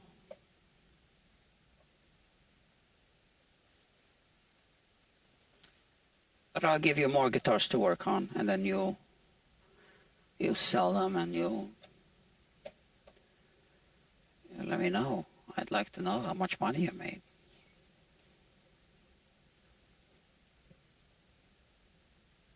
The more, the better. Yeah. Of course. So, you want to bring the case over here? Yes. Yeah. So, kids, Dr. Fiya polished these frets. Really nice. We are going to oil it next time. Okay?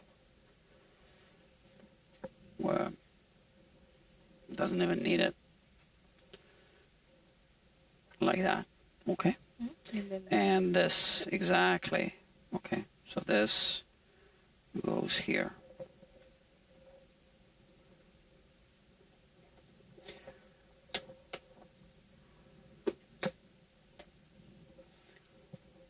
Okay, there you go. Cool.